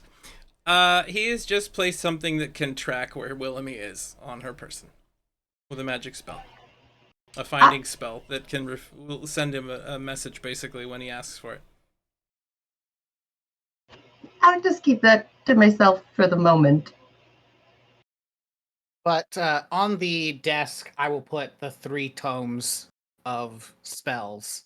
He very quickly moves over to the other side, grabs a little monocle, and then takes a look. What do we have here? Oh, Sorceress Sundry's closed, and that is my benefit. Excellent. He starts like flipping through the pages. Wizard spells, burning hands. What do we have here? A few of them. The 3 that you put down is that's the dusty one, the Umber and not the umber. We want to keep that one for Whistle. cool. So we've got There's a black book, the dusty book, umber book, and the red book. And the one that I have is the red book. that's the dusty book. Yeah. You had the dusty one. Yeah, had the the black dusty one, book. red Right. one, and dusty. And then we keep the umber for Whistle because he could do the summon familiar thingy. There you go. So you put down the 3 books, including Valen's. And let's see what he appraises them at. I need to roll some dice. I'm also gonna put Nine Fingers deck on up there. Jesus. I know you're not. I would be willing to separate myself from 550 gold for these 3 books. Or For 3. All 3 of them, we say at the exact same time. Yeah. Oh, yes. I mean, have you seen the market these days? Many of these same books are making their way through all circles. It seems like they've just been copied and copied and copied by cult members. It's handed out to many of them. You have to understand that. Give me an insight check. Yeah, I was gonna please. say. Yes. I'm paying attention. Whew. Well, Oh. your minimum you can get to determine if someone is lying is an 8. So you got a 21. 17, and there's a 21 from Thilmaris. Both of you can tell he is lying his ass off to reduce the price drastically. Mm-hmm. Well, just like give the look of I don't buy this. Why don't you want to try again? Did you want to? I mean, as you said yourself, Sorcerer's Sundries is no longer in business, but we are not in any hurry to offload these. Books are easy to carry, easy to store. We can just wait until No. we I and see wouldn't if they want, give us a you better price. know, I'll give you 800 Her? for the Each. for the lot. 800 for the lot. My dear man, some of these might have some simpler spells, but even with my minimal, and Will stresses it, not minimal, arcane knowledge, I know that there's at least one of these books that would be very, very useful outside of this city. Give me a performance roll. No, this would What's be... the gnome's name again? Oh, it's a human's name, and it's Jareen, correct. Jareen, yeah. Jareen Krill. Dream. Jareen. Willoughby will be skipping past as she goes to look in the stacks of other things and say something along the lines of, I bet those books will be really expensive since towns are going to hell and all that. So you're going to give me a persuasion roll, Thilmaris. I will give you a +2 for Willoughby's current statement as she moves through the room. Nope. Inspiration. Inspiration. Oh, I do have inspiration. You can add inspiration to it. I will also give you bardic inspiration because Oh, okay. you are just the best, Thilmaris. Okay, 15 plus have fun. 19. 19. He looks at you and goes, I would hate to ruin our friendship, Thilmaris. So, There you go. tell you what, I will give you 380 gold apiece for the books. So that would come to 900 plus. I need to do math now because I decided to make it more complicated on myself. 1170. Yeah, I was gonna say, yeah. 11. What was that? Jareen. I'm going to interrupt 70. this mathing. I didn't hear you again. Go back again. It's 1140. 1140. That's what it is. 1140 gold for all 3 in total. So here's what we'll do.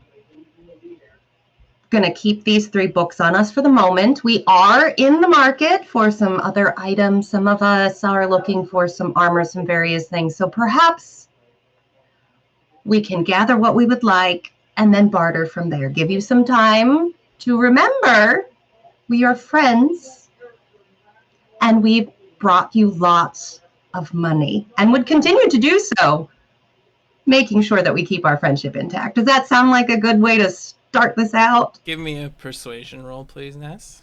I hope yours is better than mine. I got a +0 in my charisma.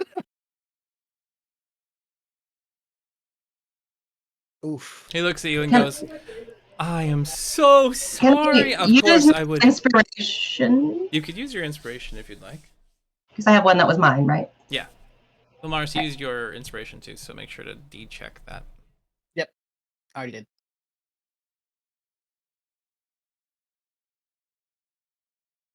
Hey! A little bit better. A little better. Only by 2. He looks at you and goes, oh, Ness, you know, our relationship goes way back. And So far I would back. hate to have that. We know so many things about each other. And I would just absolutely hate it to feel like you were taking advantage of our friendship. Do you realize how hard it's going to be to sell goods that came from a cult that murdered half the city? I mean, Oh, people are going to assume that these things are cursed. And yes, with the right buyers, absolutely somebody might be interested, even for the scientific experiment of it all. But that's going to take me a great deal of time and effort. you know, you're right. I didn't even think about that. Perhaps so we don't burden you with it. We'll take it to another town because, as you say, most likely we'll get more money out of it. We're traveling through anyway. Probably those schmucks in Avernus could use a book or two. Am I right? You see his face twist just a little bit in frustration, but he's like, "You can do as you wish." What kind of armor you got? Armor. Well, we have a variety of various stylings. All your typical mundane armor types, of course. We've got leather. Anything and druidy for our beautiful friend over here? Let me take a look. He like pulls out something. Sorry, not druidy. Bardy. But I am so sorry. It's the green Willamy. I apologize. I misclassed you. All the time. I mean, my parents are druids, so yeah, Gosh, you know. Misclassing me? I know. I'm sorry. I'm owning it. I'm apologizing, and I'm gonna do better. So as a bard, you're looking for something musical, performance related? Is that what I understand? I mean, music would be good, but really, I would like something that keeps me from dying because there are a lot of people these days who just want to stick daggers in me for some reason. Well, I mean, I have some standard issue magical equipment. You could just have magically enhanced. She like points over to a little mannequin that's got just a suit of leathers on itself that seems to have just the finest silver thread moving through it in various spots.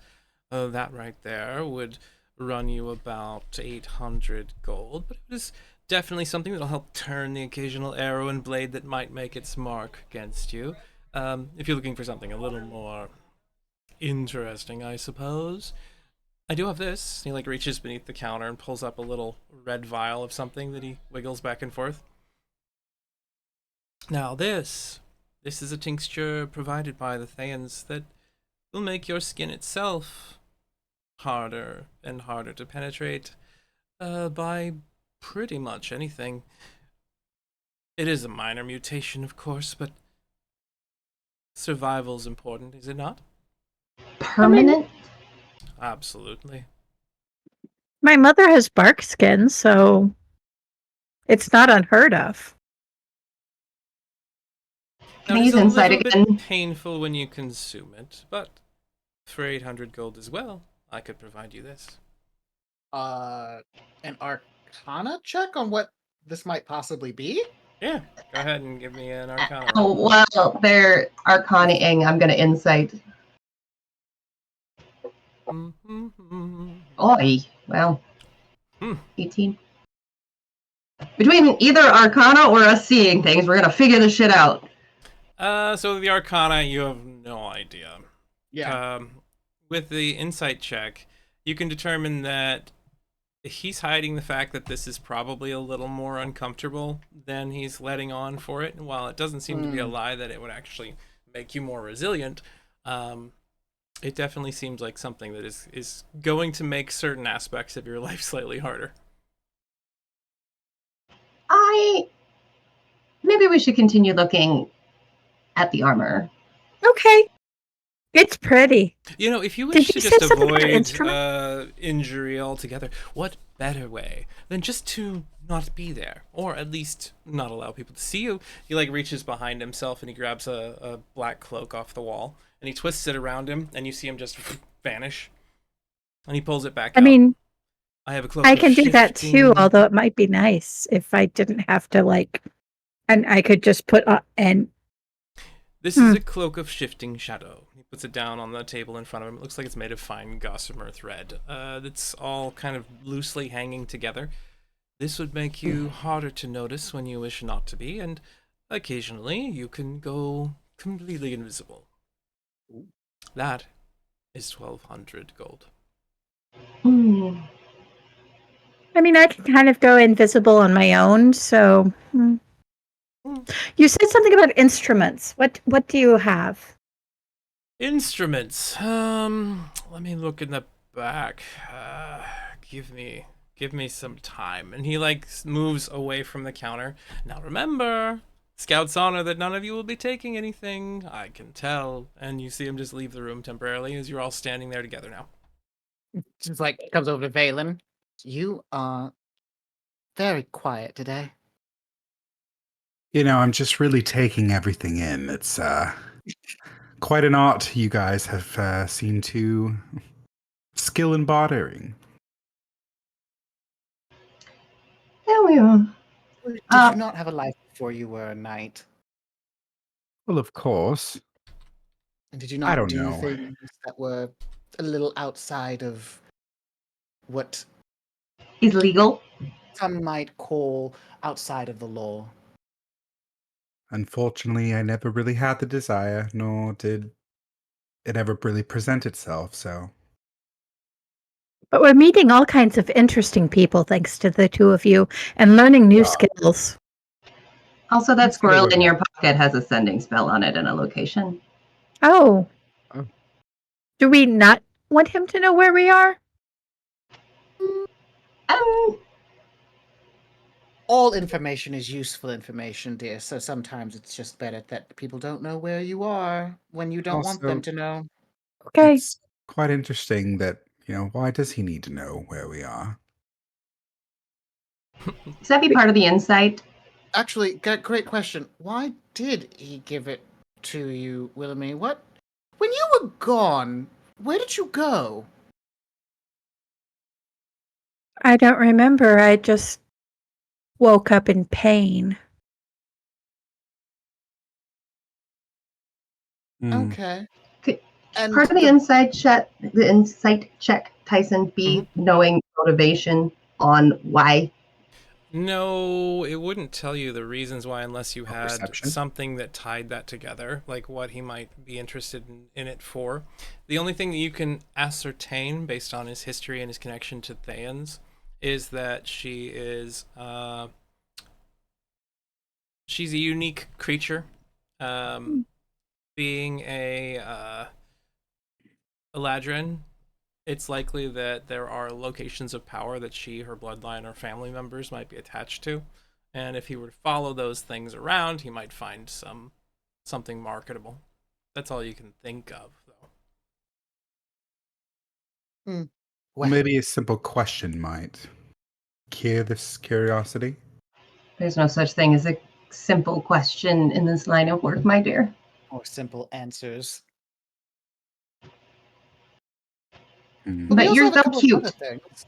So, We have- yeah, you do have other things you could sell too, by the way. But he pops back out from the back at this point in time. Ha ha ha ha! Here we are. I have a few different things we could take a look at. I have this tambourine. He like shakes it. There's a bunch of little images of people like dancing around the outside edges of it that seem to move as you stare at them, like they're animated. He puts it down on the side. And I have this violin. As he lifts it, he delicately puts it on the counter, not wanting to disturb whatever magics are within it. And last but not least, a simple lute. And as he places it on the counter, you can see little flames like moving up across the strings that he touches for a second that just kind of spark into the air and then stop. Ooh.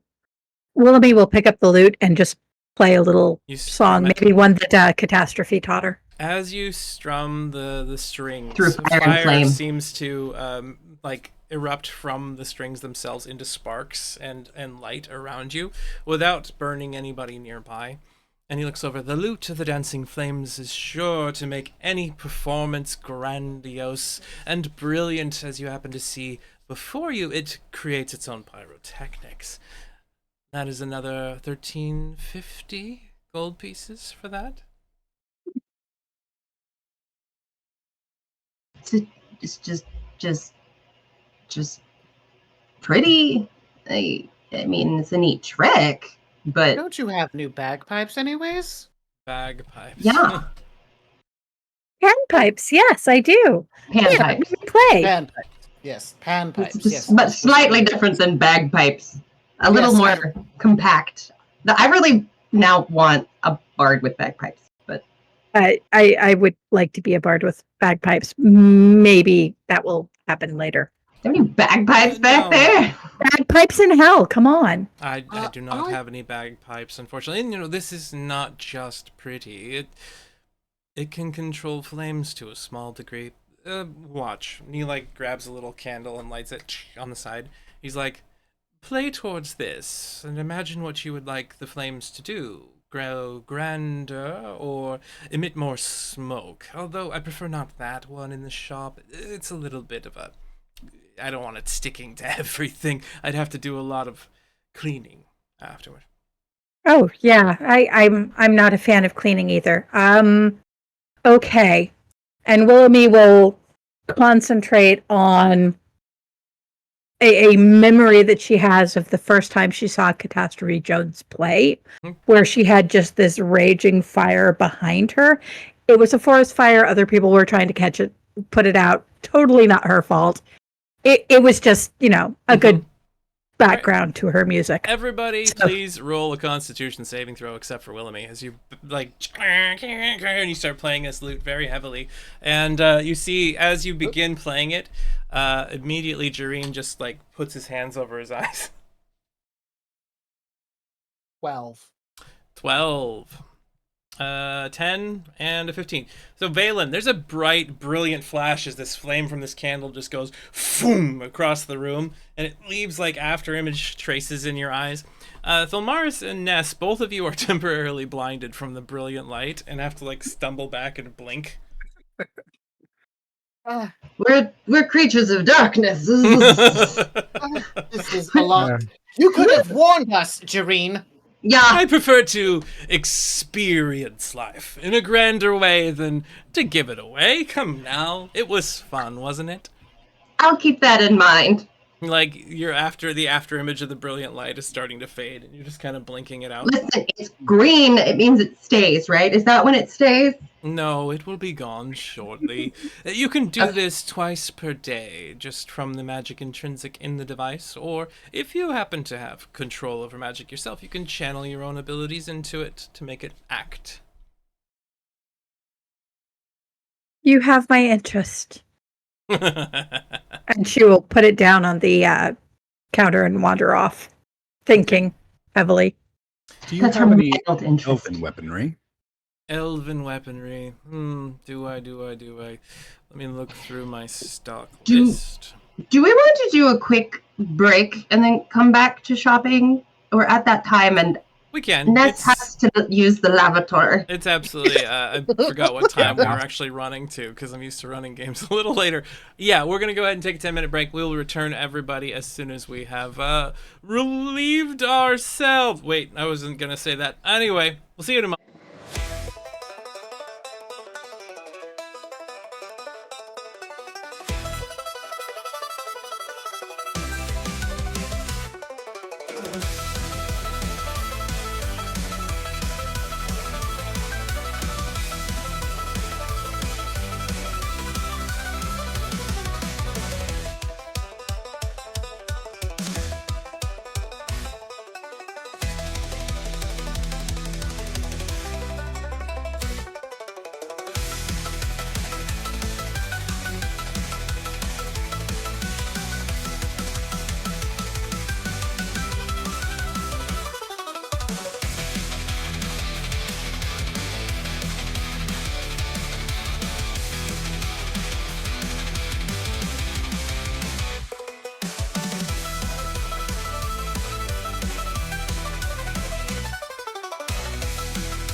Hello, everyone, and welcome back to Hellriders. We're still in the shopping episode. Congratulations. You're here with us while we all just do the exciting and dangerous thing of paying stuff and bartering. Some people love it, some people hate it. If you're either one of those individuals, we're just glad to have you here. So we got rid of some stuff real quickly there. Like, we still have the books, the magic spell books to deal with. And they actually have 4 of them. One of them is worth more than the others. Valen asked if there were... for Wistel said they were worth 500 to 700 gold apiece. Yep, and they are to people who are willing to purchase them and not have problems with them. But Jareen's correct in that the fact that they were used the way they were used is going to mean special buyers, which you'll have to go outside of the town to actually sell them to. I said maybe they'll be worth keeping until we go to hell. I'm just saying. I'm sure they have plenty of use for low-level spells in hell. So, Valen had asked what type of elven weapons might exist, and he shows you a couple of simple scimitars that are really well-crafted masterwork weapons. And there is one rapier that he's got sitting, hovering over a mannequin's hand who's standing in a fencing pose, but the actual rapier itself is just, like, not quite touching the hand. He's like, this right here, this is the dancing blade. This was crafted by a sorcerer who preferred not to get too in close and personal at all times themselves and allowed the blade to do the work for him. You can use it as normal, of course, but if you wish to, it will... He, like, lightly taps it, and the blade, like, moves up into the air and then hovers next to him. Oh. Now I can. I'm very intrigued by this blade. Balin, you are not intrigued. You are mildly interested at best. Get better.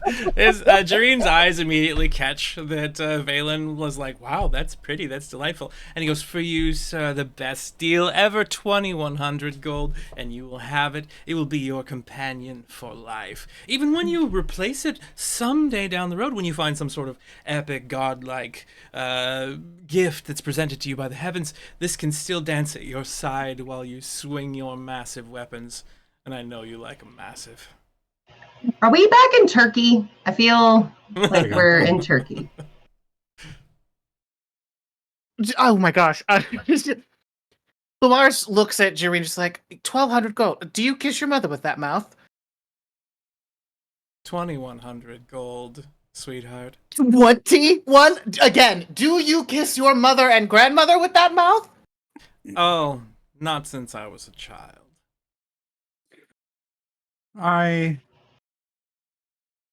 You may think that I may not understand this stuff, but let me tell you, I know that's a bit more than it's probably worth. Give me an investigation check. You can appraise it yourself. Try to see what it should go for roughly.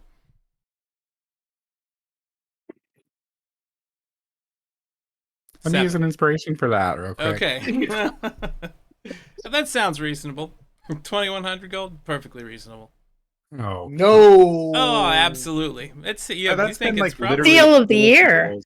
it's probably fine, but you can try to talk him down using a persuasion roll. I kind of like this one, guys.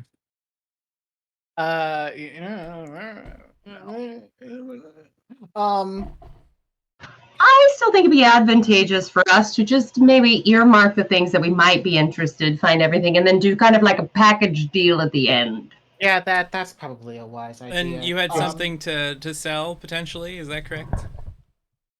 Oh, I did. I have this creed.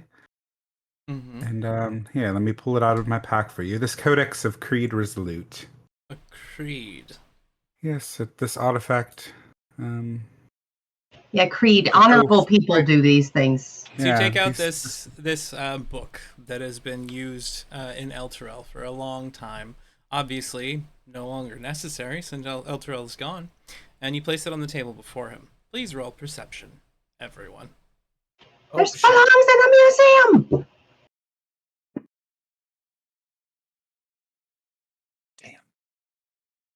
Nice. Willamy with the 20. Ness with a 19.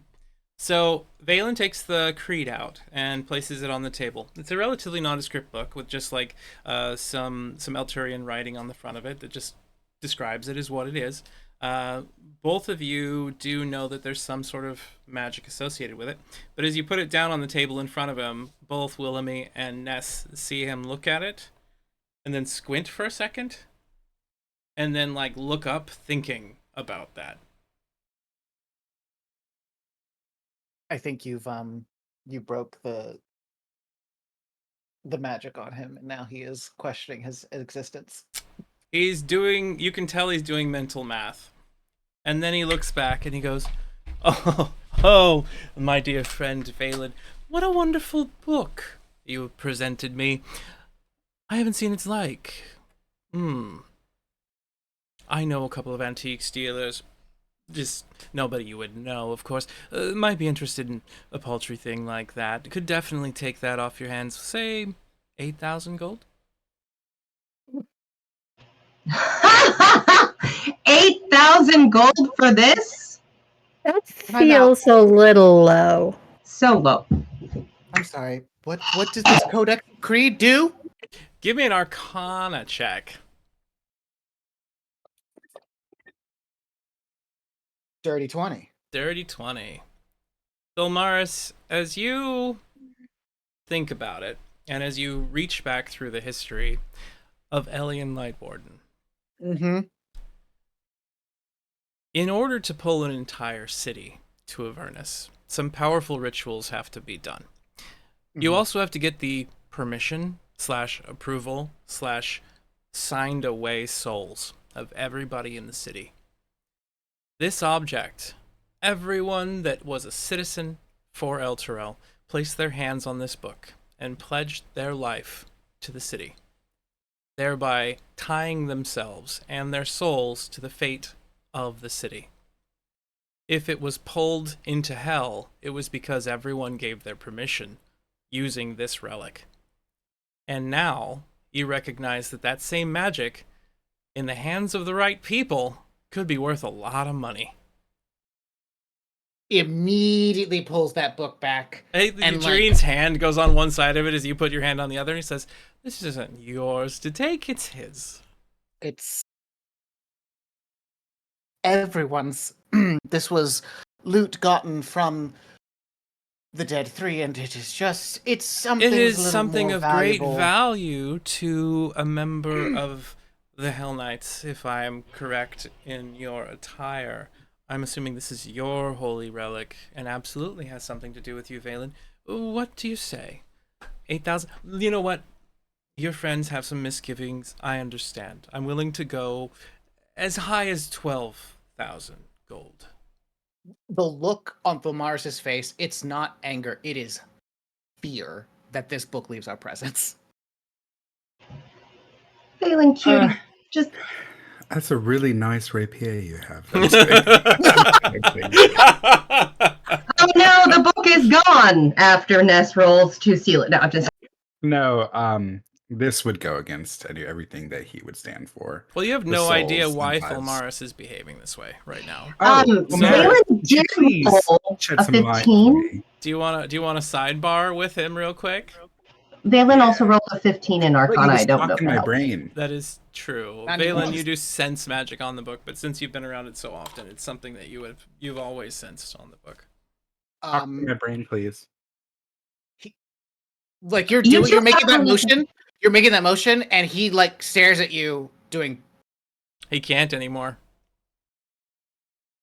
Oh, okay. Well, you know, I mean, And Maris, there was this really cute thing you both would like over in that corner right there. You guys could go hang out. Like, why don't you go take a look at that, and then Wilhelmy and I will stay right here and look at some other shoppy things and keep Dorina busy. yeah. But like we'll keep the pick up- hand, and like I'll- pulls oh, no. Wilhelmy's hand. Okay, Yeah, great. I'll, You're gonna take a I'll look. pick up the book and say, "Give me just a moment." Clearly, we have things to look at while we're yes, here. of course. The squirrel of is the course. coolest thing I've Just ever a seen. moment. Do you have any more squirrels? Oh, squirrels. Unfortunately, no, my dear. That's the only one that I have crafted. But I mean, if you're interested in other options, I have something that can allow you to talk to snakes, or that can call to any woodland creature nearby and maybe convince them to be friends of yours temporarily. I mean, I do that through music, but thanks. Do you have anything else though that might be entertaining for squirrels? A lot of my biggest fans are squirrels. I'll just put it that way. Can confirm. Do your squirrels like to swim?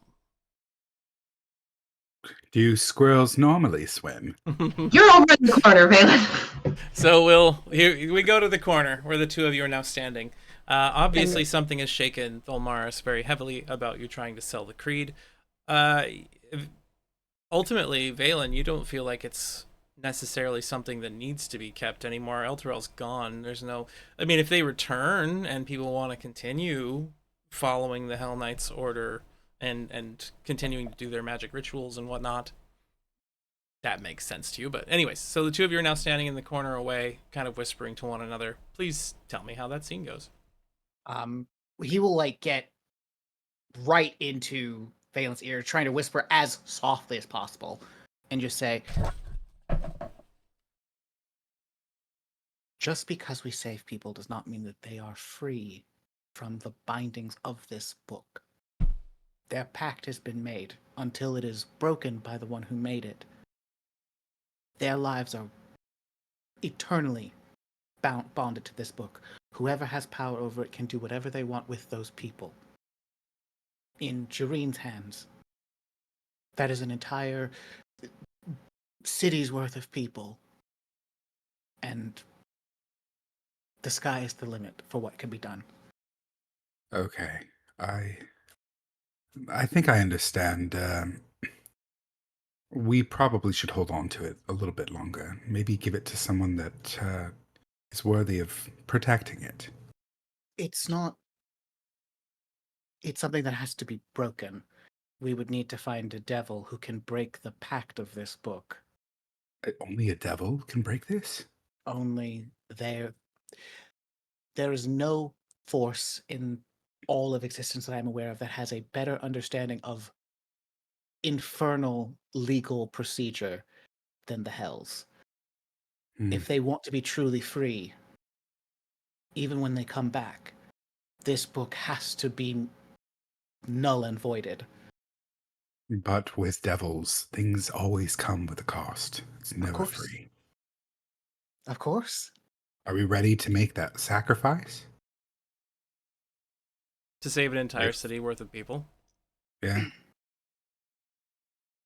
I mean, someone we do know brought them here to begin with, so. Yes. So, at the end of the day, we don't have to make that sacrifice.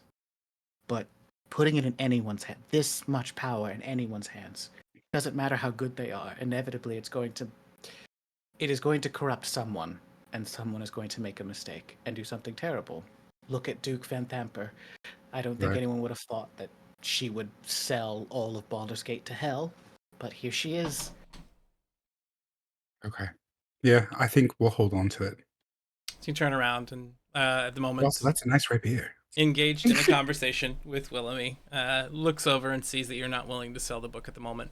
You see just a momentary glimpse on his face. Ness, give me an insight check.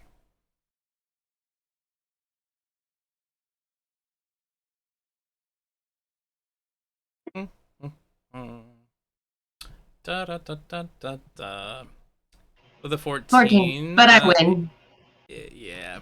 Don't I just need an 8? That's if you're trying to determine someone's lying. It's not the same thing as reading their insight. So you have an ear for deceit is the name of your ability, and it just means that the lowest roll you can get is an 8 when you're trying to determine if they're lying with an insight check. So in the case of this one, the only thing that you think of is this is the look Jareen has when he's invested in finding another way to get something he wants suddenly.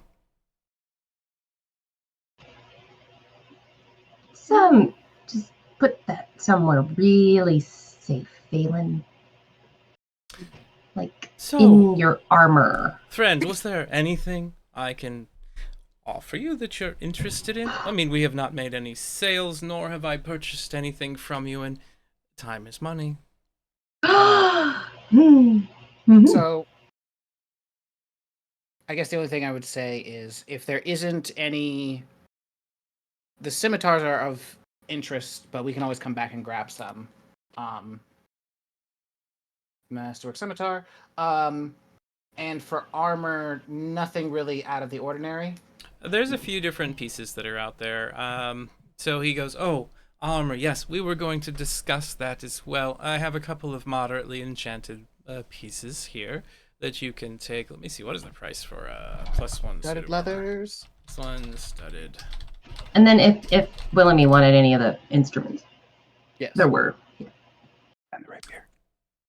Cool. That's 2,100. Dancing is so good. I mean, is it? Like, I was like, ooh, but then now I'm like, it seems silly. Dancing is fair. Okay. I remember it correctly. It would be 800 gold for just a simple +1 studded leather armor. But he does point over to another suit nearby. He's got, where is it here? I've got a big list, but I didn't put it I in do an easy also to read kind of place. want that cloak. It is a nice cloak. Very roguey cloak. There we go. So there is a light armor made of the hide of a desert-dwelling beast. It's got like little ridges and things like that on it.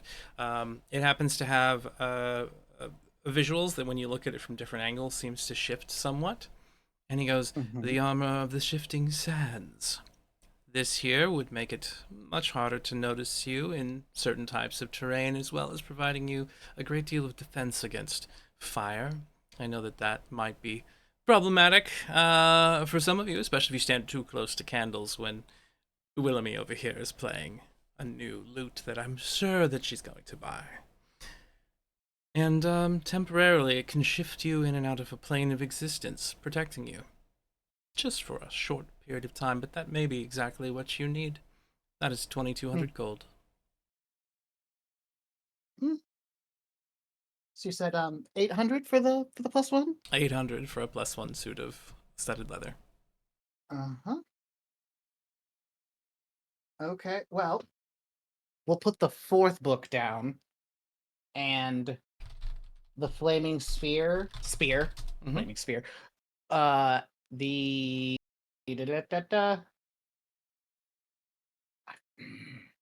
I feel like the moonstones would fetch a higher price at a temple at Saluna. If it did at all. Would they? Would they fetch a higher price somewhere else? For which the The stones? moonstones? The moonstones.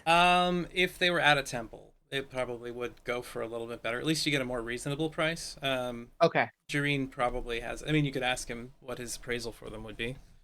Yeah, I'll ask him what the appraisal for be, and then but the eye agates, the dead 3 daggers, and the bronze crown, and the flaming spear, I'll put all up for sale. Okay. And the appraisal of the moonstones. So the moonstones, he looks over these and goes, "Oh, decent quality, unmarked, unmarred.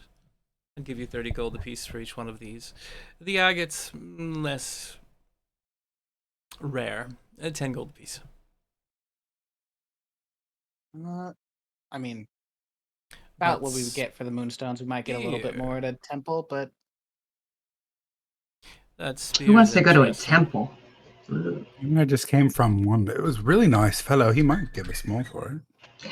Are you talking about the tabernacle? Because he will not give you a better price for it. That guy's shadier than Doreen. Interesting. Doreen? Or whoever the hell Right. we're talking to here. Jareen. Jareen. Yeah. So he looks Listen, over at the you don't- spear as he goes and he touches it, and you see him like take his hand back for a second, and then he grabs it again and he looks at it. A nice assassin's weapon. He puts it off to the side, and he goes, How is that an assassin's weapon? "I would give you 900 gold for this spear." Can I look at the spear? The fuck is a spear and a assassin weapon?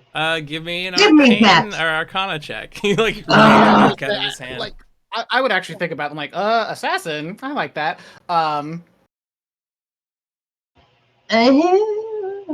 12. The only thing you can tell is that it's got infernal runes around the edges of it. It's not a simple flaming spear. It's something It's else. cursed. So, Oh! It had a warm spear. Yeah, probably not something we ourselves want to use. And Thulmaris, you can do an arcana check as well. Based on your Oh. history with knowledge of infernal things, I'll give you advantage. Cool. 22. Ah! After looking why? at it closely. Tell me how this works as a nurse here. Look, it's hot. It is a Hellfire spear. An individual that you were to kill with this, it does extra damage automatically. It doesn't create a burst of flame or anything like that. It just, when it gets inside of someone, it causes infernal flames to erupt from inside the tip, inside of the body that it strikes. And Just when the it kills tip? someone, it devours their soul and desecrates them. They're gone. Oh my gosh. Yeah, as much as this would be very fun to use, there's a Marquise would find it very fun, but Morris would not. And would just say, Hmm. "Can we break even?"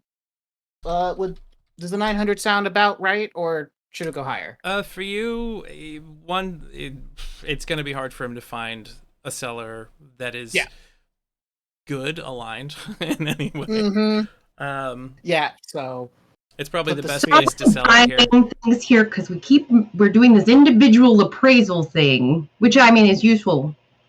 But if we're doing a part and parcel trade, usually that with the barter, then like, oh, here, so we don't do the full prices, we mhm. I'm add. curious, a trade of a rapier for this spear possibly might be of its worth. A trade. Maybe 2 of them. Spears, I Two? mean. To completely desecrate someone's soul. I mean, did Thelmar say that part out loud? No, he didn't. He specifically kept that information to himself. Okay. So if Put you the were spear back very gingerly. A weapon for a This weapon is makes clearly a sense. well magical spear. The magics are different. The resale value on this is going to be 900 is about right. 540 plus 30 plus 30 plus 10. So currently you're 2,700 if you sell the books, the Infernal Spear, and all the gems here.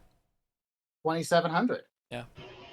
Which again is not enough. And why are we doing it individually? Okay, it's fine. It's fine. I'm gonna walk out. Can we give you all of this? Get 2 sets of armor and the loot? 2 sets I want of... something. Is there anything I can have? What are you looking I for? feel like I need a better weapon. That's why I'm keep. There's something really. You could buy masterwork weaponry for about 350-ish each. So if you wanted to just upgrade to more effective standard weapons without breaking the bank, you could do that. Same thing for armor. He has a few pairs of masterwork, both weapons and armor in here. If you want the magic stuff, it's going to be expensive, and you're probably only going to get like two items of magical intention.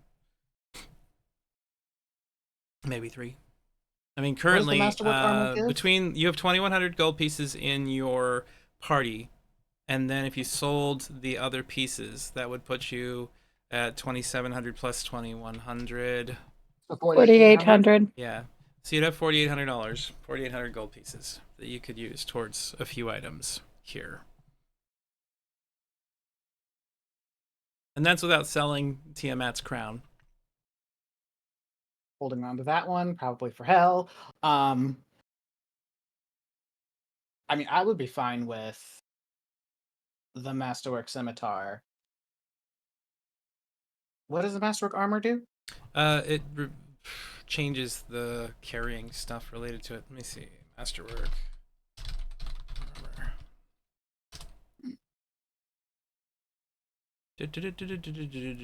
It would give you...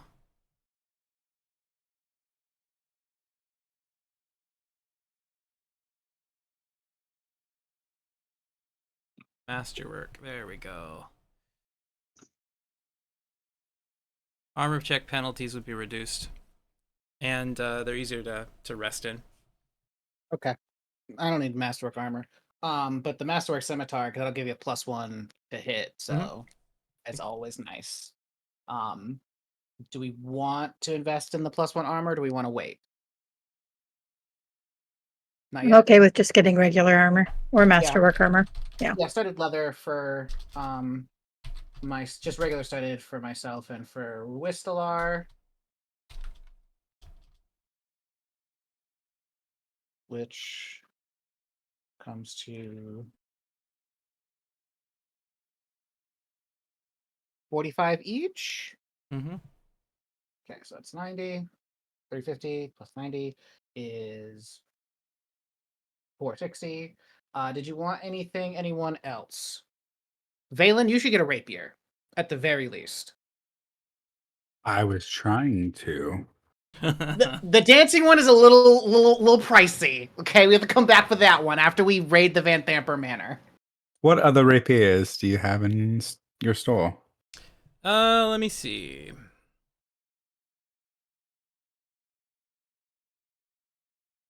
Okay, I have a lightly enchanted rapier as well.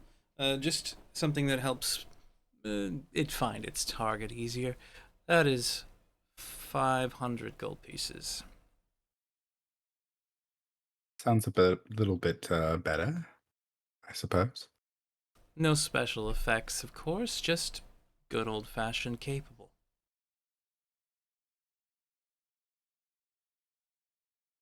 How much was it? 500. 500 gold. So you want to buy one of those?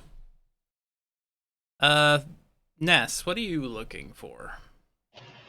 The door. You're just gonna leave? He wants to do a trade bartered system rather than per item system. No, I just want to go. This guy's fucking with us, and If your I'm friend, tired of math. Tired of So math. should we just And I sell just all want our to shit steal and leave? all the things. No, you guys can do whatever we want to do. I have my own gold and my own means of procuring things. So True rogue. So yeah, let's sell for the 48. it's just Okay. And sell going for to the judge you 27, terribly but for then getting get grifted. 500 for the rapier. Yep. 350 for the scimitar, and then 90 for the 2 studded leather armors. Did you want anything, Willamy? And you Can I also get armor? 1 more studded leather, so Yeah, plus yeah. 45 will be 135. Did you want to know any of the instruments? I don't I'd recall them love being the too loot. expensive. I would love the 985. loot, and I think it would be useful in hell. I mean, fire. But Ah. I How don't much want is the to loot? spend too much money on that. So the loot was. Where are you, loot? There it is. It was The loot gingerly was placed upon the 1200. counter. 1200. Yeah. Oof. Yeah, that's what I was saying. I would So we're love gonna it, get but rid also of- Should I be looking at an armor? And I don't know. I don't know if my armor set is decent compared to what is. What do you have currently? I currently am wearing chainmail. Oh yeah, you could get up to plate. Oh wait, never mind. You could get splint for an extra one. Plate is 1500. Yeah, plate's very expensive. But if you wanted to get splint for an extra +1, you could get for 200 gold. We're currently at 985 with everything we're currently buying, with the 3 armors, the scimitar, and the rapier. Let's do another. I mean, I'm our only frontliner, so let's. Oh, you're not the only one anymore. Yep. Oh. There's been some changes. I thought you said you're a ranger. Rangers Yeah. are frontliners too. It is a misnomer. Yeah, You- they so go over the because range. it's not hit Strider from- Ranger than it is the other Ranger. All Oh, right. gotcha. Okay. Yeah, I think it would So- be good though to just do a Yeah, little yeah. improvement pool. All right. But I don't need so an issue because I'm about to get in. we would get a total of 1650 back. Yep. So 1650 additional on 2107. So I would not be against the loot of fire control. Perhaps we could try to barter it down to 1,000 instead of 1,200 with the whole kit and caboodle.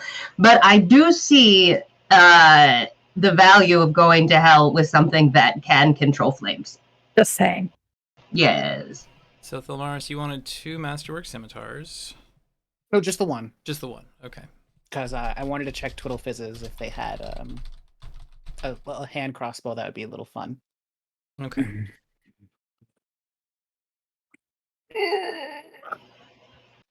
I have a hand crossbow. If you're good proficiency in that, that is what I use.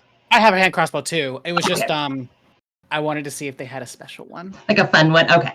That makes Because sense. it's Twiddle Fizz. Okay, dancing right here. Again, it is 2,100. If you want to go hooking and make yourself 2,100 gold the next week, you do that, honey. I suppose You if you might also notice- caresses and need to do. You might need You- it might take you a year to get to 2,100, honey. I mean, I It's can very just try to particular pocket set a of couple things. skills. Yeah, we have to put the whole campaign on hold so Valen can You whore haven't himself seen out. me without this armor on. Okay, wait. Okay.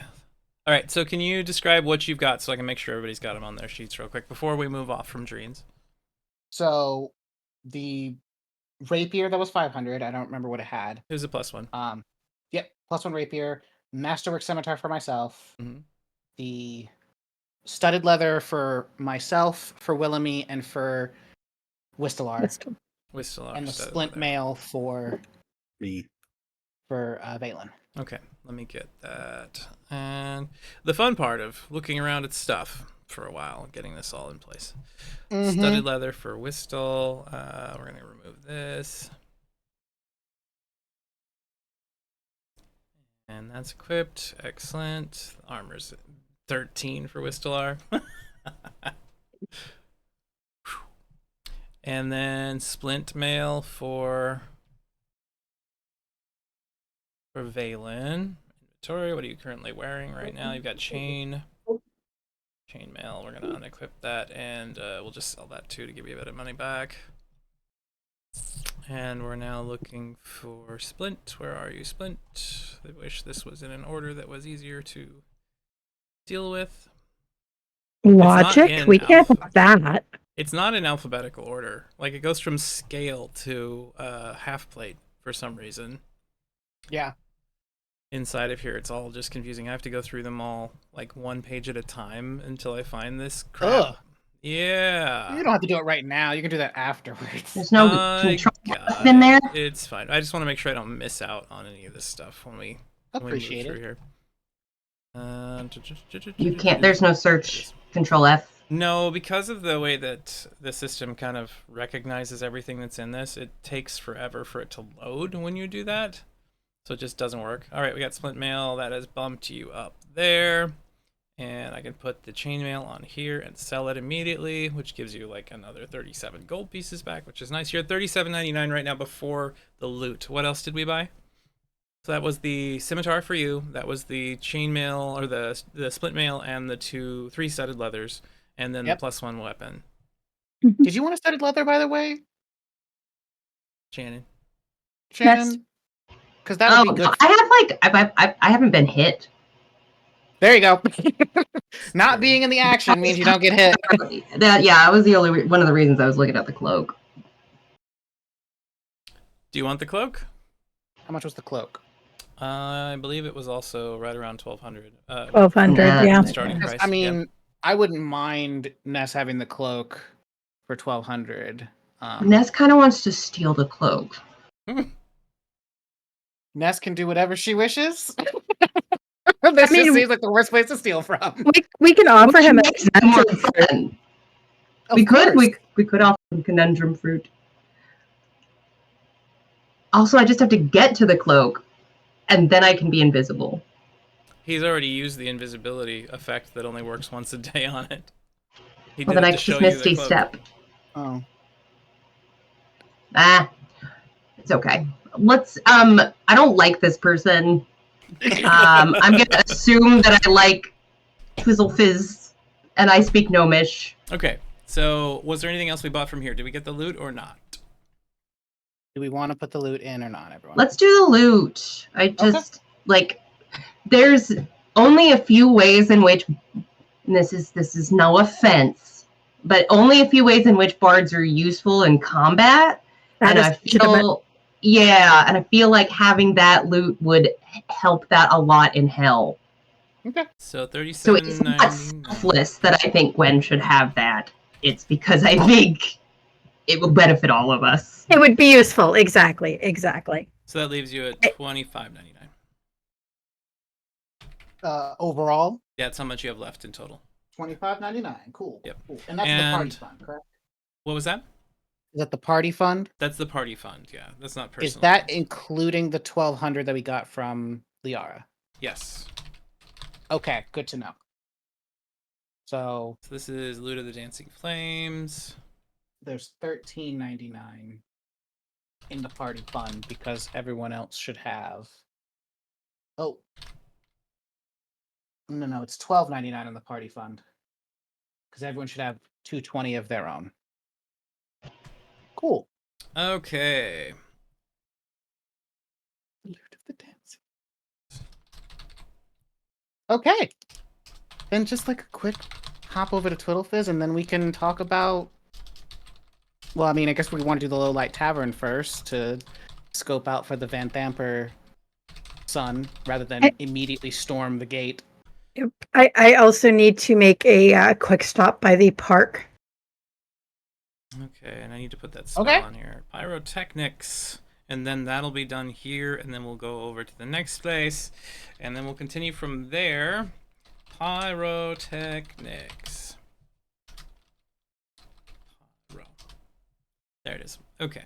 And so now you've got that ability listed under your second level spells that you can use. You can use it twice per day with the loot itself, or you can use second level spell slots to continue casting it as long as you're playing the loot.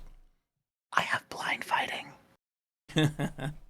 So the pyrotechnics only causes people to be blind for 1 round, but that's, helpful in its own way. Definitely useful. There's two parts to that spell. There's the fireworks and there's smoke. There is smoke, yes. You can create a big smoke screen, too. That would make it hard for people to Awesome. see it. Okay, so that's that. Jareen looks over at you. Thank you very much for doing business. I will see you again the next time you procure goods you cannot sell anywhere else. And then just, like, bows to you as you all leave. And you bow, just flip and, him off as you leave. We'll leave and just kind of head over to Twiddle Fizz because I want to see if they have a cool hand.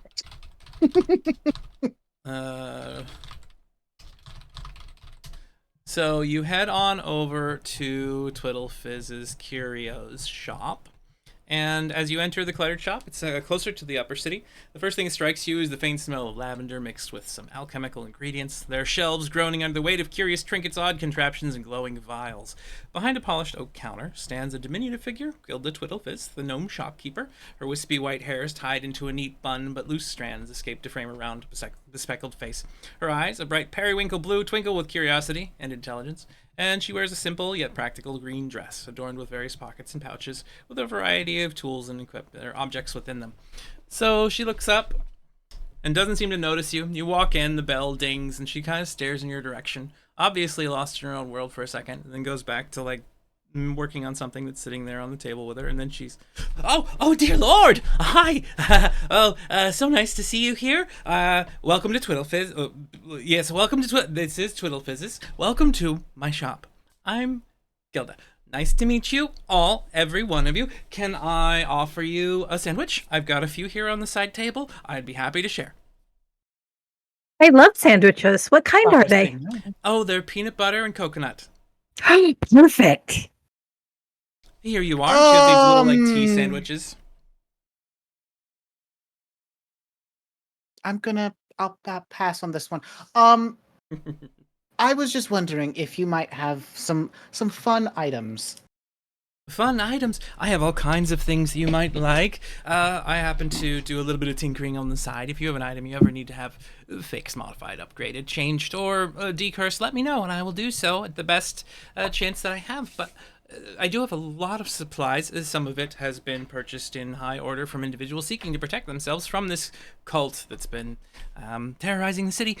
But what are you looking for? Like, what is it that you're interested in particular? I'm wondering if you might have items that could cause large areas of smoke, or like a smoke bomb situation.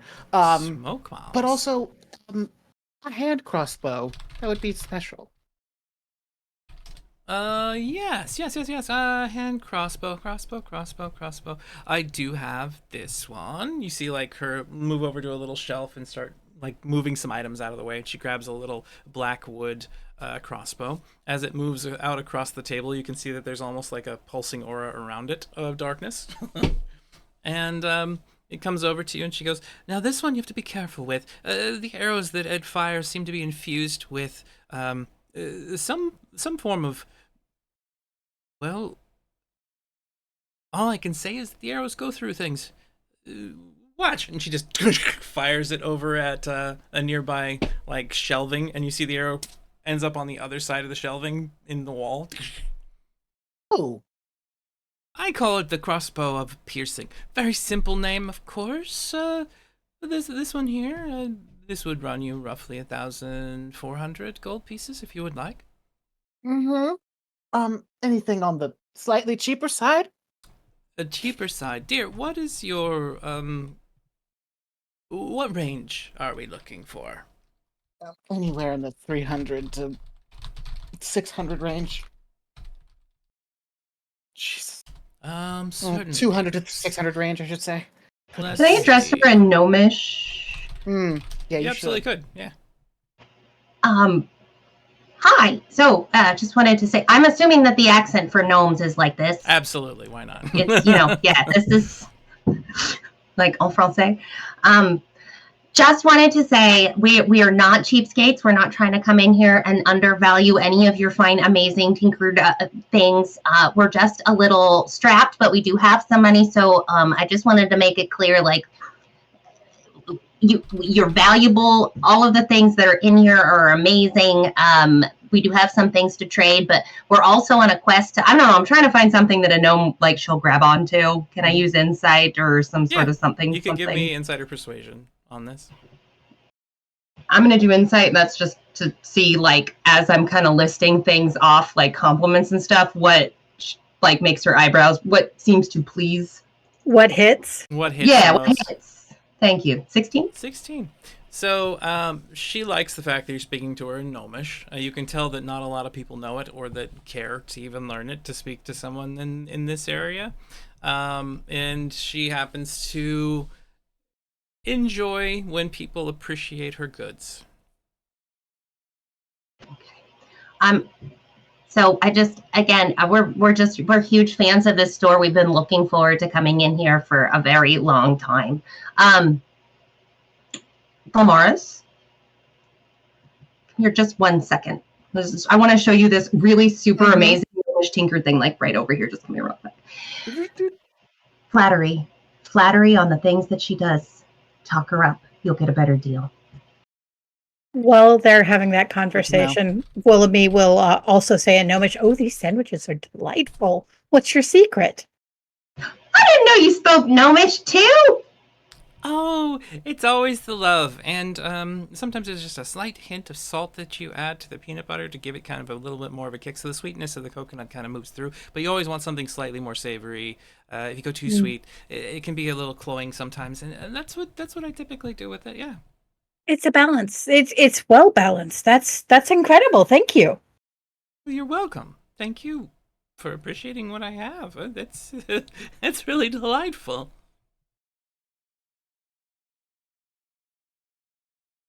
Obviously, Crunchy Doyle. Yeah, just what? Definitely. What? What? Okay, so after giving her a range of things, she moves over. Well, my dear, if you're looking for something on a little bit more of a simpler budget, I'm sorry. I assumed all of you look so well dressed, and I just thought, you would want. Anyway, over here, I have a couple of items that you might enjoy. One is here. I know that you asked for a hand crossbow of sorts, but I thought maybe you would be interested. And she reaches down and grabs this tiny quiver for bolts that typically you would put inside of there. And she goes, this right here, let me just show you. Take this and load your crossbow, the one you currently have on your side. And you see the bolt load into it. And she goes, now across the room I have a mannequin I use for target practice on occasion. Don't feel bad about it. Go ahead and fire. The bolt goes over, strikes the target, causes a little bit of damage and sticks in, and then the bolt disappears. And then the quiver she's holding up, it reappears in it. So, as long as the arrows or bolts are not completely destroyed, they will return to the quiver anytime you fire. So, effectively, relatively endless. This is 100 gold pieces. She puts it on the counter nearby. And then she walks over to the side and says, "Do you only have one of those? Do you have more than one of those?" I mean, I can check the back. Now, don't take anything while I'm gone. I'll be right back. And she turns and walks into the back of the building. Did she make this, or something that she bought? She made it. She comes back holding another one. It's slightly more elongated and sloping on the backside, a different aesthetic than the little dark, simple, mundane-looking one that she had shown before. And she goes, well, this one is usually for someone who's a little more eclectic in appearance, but it does the same thing. Oh, trust me, they can be very eclectic in appearance when they want to be. So, Mars, would you prefer the swoopy one or the basic one? I don't have a preference, but you're a little bit more than I am typically in dress, so. I will slide the swoopy one to Ness and just listen for the other things that she has. Yeah. So they're still sitting there. You haven't purchased them yet. And she liked that one better anyway. And she goes, and your certain hand crossbow will be your preferred weapon. Anything that would be equivalent. I'm assuming they don't have firearms. No, well, anything of a similar equivalent. Oh, she does have one weapon that's effectively a firearm, like on the table. why did you pull? I would love to see what experimental things of similar hand Yes. crossbowness.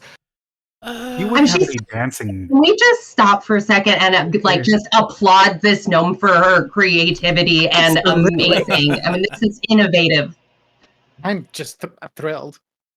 Let's see. So it's effectively a flintlock pistol to a degree. Mm. And it's got a very squared shape with an interesting filigree design on the side with like a flat nose on one end. And you just crack it open, put a bullet in, and crack it, and pow, fire. Mm-hmm. Blunderbuss? It's kind of like that, but not quite. She calls it, well, this, I've nicknamed it the Arbalest because people like big sounding things. And, okay. She like reaches over and grabs a couple of weird looking waxy objects and she says, put these in your ear. Now you won't be able to hear me. And then she hands those out to your friends as well. Mm-hmm. And she like points over to the side. She like hands you the weapon and then points out at her little target practice area once more. She's like, there's a little switch she wants you to press on the side of this thing. I will press it. You can feel it like vibrate in your hand for a second.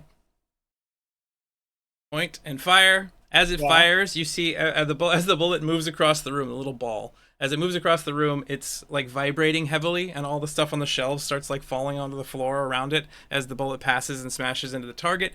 You can see a whole bunch of waves of sound radiate out from it. You can almost hear through your headset, and then the little it just stops at that point. It causes a lot of damage.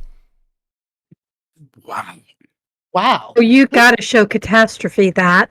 That is absolutely amazing. Now you have you to be make this- careful with using this because it affects the holder as well as the target when you flip that switch. You can only really do this. It takes a while before it can recharge the effect and gain enough arcane energy to do so. But I wouldn't use it in an enclosed space or too close to your allies when you're using it. And that's 500 gold pieces for that. Do you have any dancing rapiers? Let's see.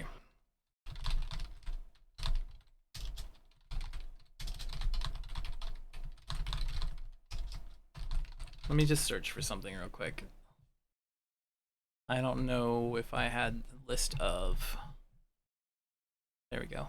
Ranged and physical weapons. We have a scimitar. We have...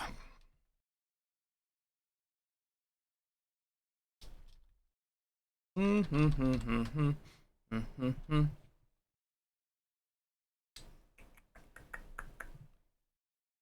don't think she has a scimitar. Rapier? Rapier. That's what we're looking for. She has a scimitar. I don't think she has a rapier, but let me just... Oh, wait. A dancing scimitar might Is do. it a masterwork scimitar? I mean, as long as it dances, that's all he really cares about. He just really wants it to dance. She was just does really not enamored by that. have a dancing scimitar, unfortunately. Oh, that's or a okay. dancing rapier. Okay, well, the Arbalest sounds fun. But anything else that would be something small and useful to fire? I do have one more hand crossbow. Over here, she pulls out I something. love the piercing crossbow. It's just little, ooh. This so one much. has a feathered wing design to it, so it looks kind of like you're holding a bird as you hold onto it. And as she lifts it up, she goes to fire it, and then points it over to the side. And you watch as she fires, and then the mechanism pulls back, and an arrow like moves from the quiver into it to fire again. It seems to, it's enchanted in a way that it can be reloaded immediately as soon as it fires, giving you the option to fire multiple times around if you have that capability. I don't have that capability. Do you have that capability? I mean, I can ignore the loading aspect of crossbows from Anyway, the crossbow yeah. expert feat.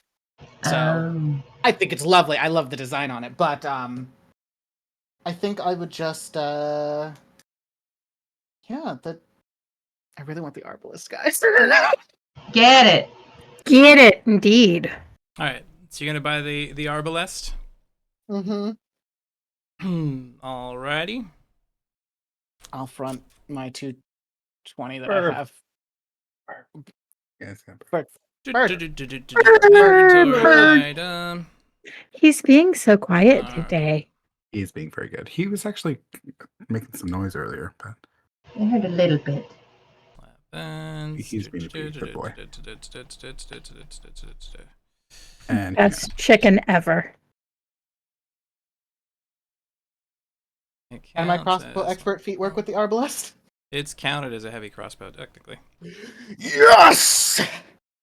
Oh wait, if it counts as a heavy crossbow, then I can't fire it one-handed. Yeah, you have to hold it two-handed. Damn it. Okay. I mean, worth it though.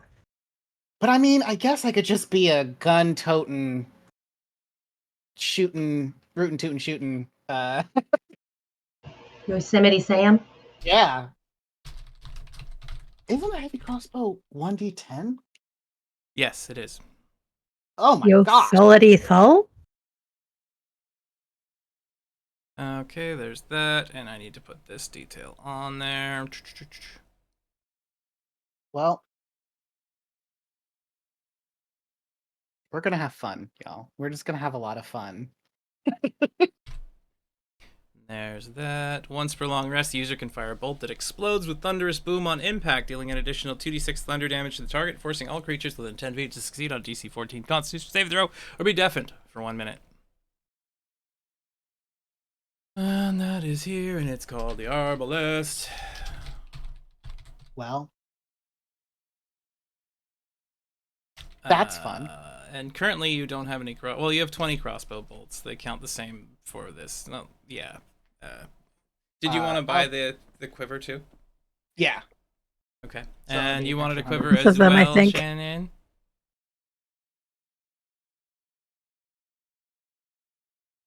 The quiver of endless bolts.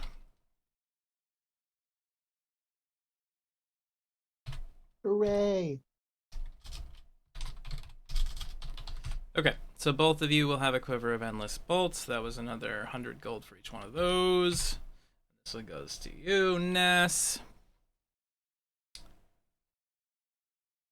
Come on, you. Get over here. Okay. There we go. And the spell books you have sold. So that is gone. That is gone. Moonstones are gone.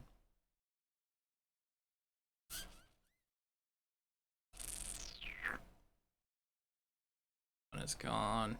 You still have a bag of jewelry that we didn't we Yes. haven't used. That's yours. I didn't want to put it onto their nest because it was your stuff. Yeah. No, I Okay. it's for Whistle to look at actually. All right. Makes sense. So what does that put you at gold wise? So I'll front my 200 from the thing, and then if you don't mind from the party stuff. So it'd be 700 total. Mm-hmm. So minus 700. That leaves you all with 1,899 still at the moment. What's her name? Gilda? Yeah. Gilda. Gilda. Yeah. You look like seem as a creative and fun individual. If you're anything like me, probably get some like hyper focus on something that maybe you have a special project you're working on. What's your favorite thing that you have in here that you'd like to maybe show us? Something that we don't even know we need. I love that. Let's see. Or something we can beta test for you to show off and drum up some, like we're pretty big deal around here now. So I don't know about beta testing something. I've got. I'm just throwing it out there. I've been working on items made entirely out of contained lightning. Ooh. I have this. She like moves behind there and grabs something and puts it up on the table, and it looks like a little ball. And as she taps on a few edges, you see the ball open up into a spider, auto-mechanical spider. And you see it like What is she that? taps on it and it walks over towards you, and then it just kind of stops and waits. She's like, you can tell it to do things and watch it do those things. It's like a little friend, and it just is a little clicky, but other than that, New friend. That's pretty cool. I've never seen anything like that. You're amazing. well, thank you. Have you ever considered a robotic squirrel? I have never made a robotic squirrel. The Now tail make would sure be you say robotic and not mechanical squirrel, because then Blizzard would get mad at us. Exactly. Yeah. Yeah. So, is there something in particular you might be interested in? I don't, because I can't see your store and what might be on the shelves. I have a hard time online shopping. I get that. Are you looking for a weapon, some armor, a curiosity, maybe some consumables? I have a few alchemical potions. Oh yes, the smoke grenades. Smoke yeah. grenades, yes. I have one that they just put a 20-foot cube of smoke. They are 20 gold apiece. It's a cube of smoke? Well, yes. I tried to make circles or rings, but they came out as cubes. I love that so much. I love that so much. They're 20 a piece. 20 gold per cube bomb. Cube smoke bombs. What do you have for some footwear? Footwear. I've got this over here. She like moves over to a little section where there's a few different items that are there. These boots, and she lifts something up. They have a bunch of cushion on the bottom of them. Makes it so that when you step, you make no sound whatsoever. It's helpful. I also have over here, points off to the other side of the shelf. I've got these. So these look like boots that have a small metal coil attached to a metal plate in the bottom of them. These are boots of temporary flying. You have to land on your own. Some people call them boots of launching, but Are they practical though? Like if you were to jump, would you not just die? I mean, if you choose to jump too high, the fall could be damaging, for sure. Okay.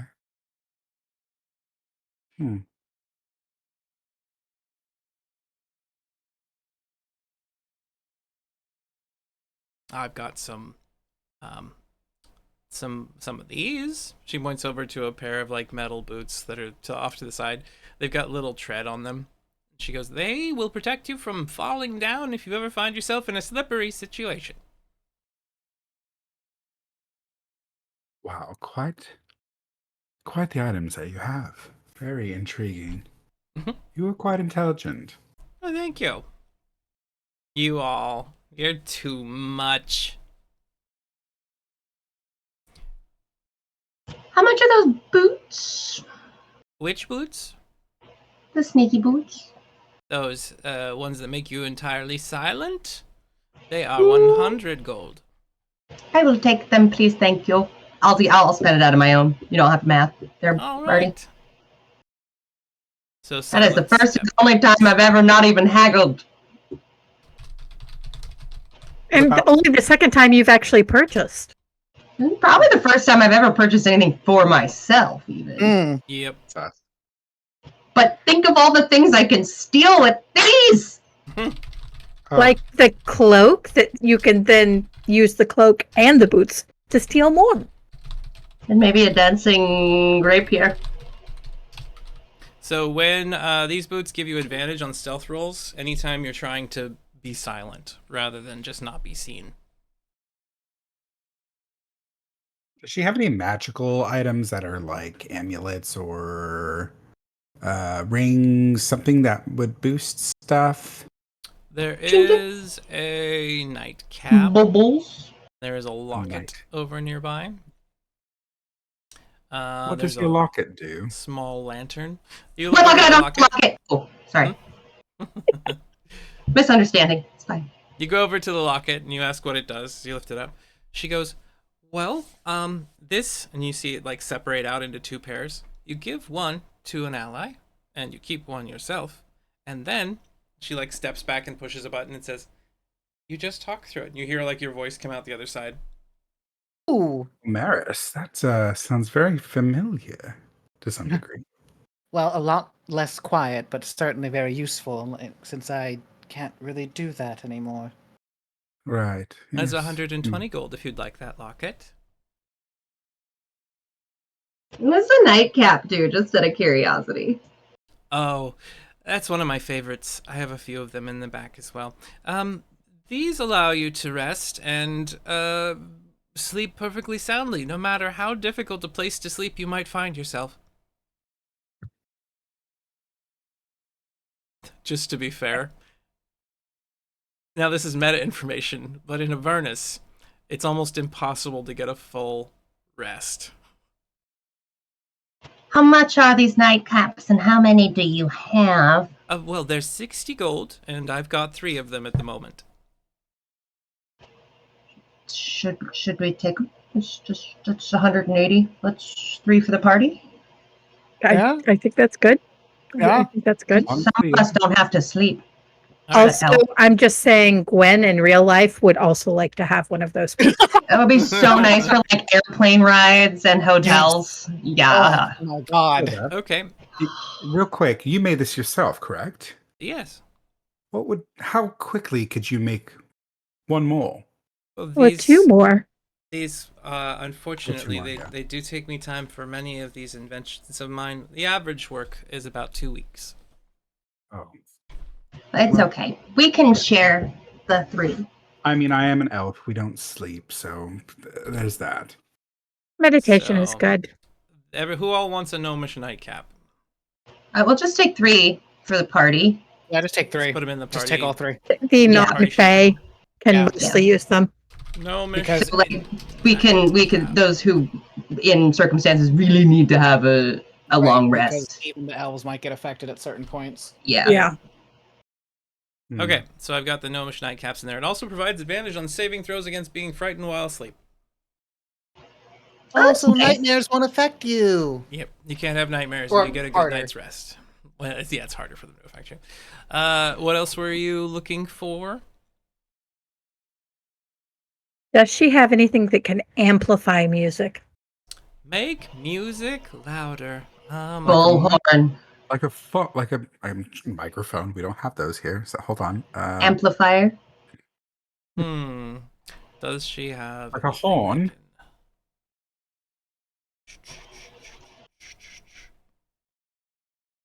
that There. She moves over to something that resembles a seashell with like a spiraling end. It's a conch. Now, you would need to place this at whatever end of your instrument causes the sound. But this acts to amplify any sound made. You can also call through it, whistle, sing. It acts as the thaumaturgy spell for increasing the voice or volume of something. How would that work on a lute? So you put it over the hole in the middle of the lute that is where Yep. all of the audio echoes out of. Like slide it under the strings. Okay, I was right like, there. yeah, but you gotta play the strings there, so that's harder. Okay, got it. Unless there was a mechanism that you would have that would attach to the lute and then come on the other side and be held in front of the strings, Yeah. where the sound would be coming from the hole. Which is also a possibility. How much? What do you want for this? The Echo Conch is 20 gold. I would like that, please. I will pay for that myself. Okay. Don't worry about the party. Echoing Conch.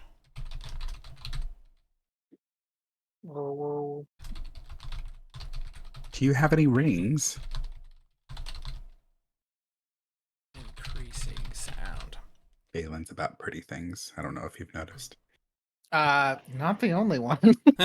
Pretty and dancing I things. think this is a party of all people who like pretty things. That is I mean, we are all true. crows who are looking for the shinies, and there's nothing wrong with that. Let's see. Since all the places we've been to haven't had all that great of stuff in it.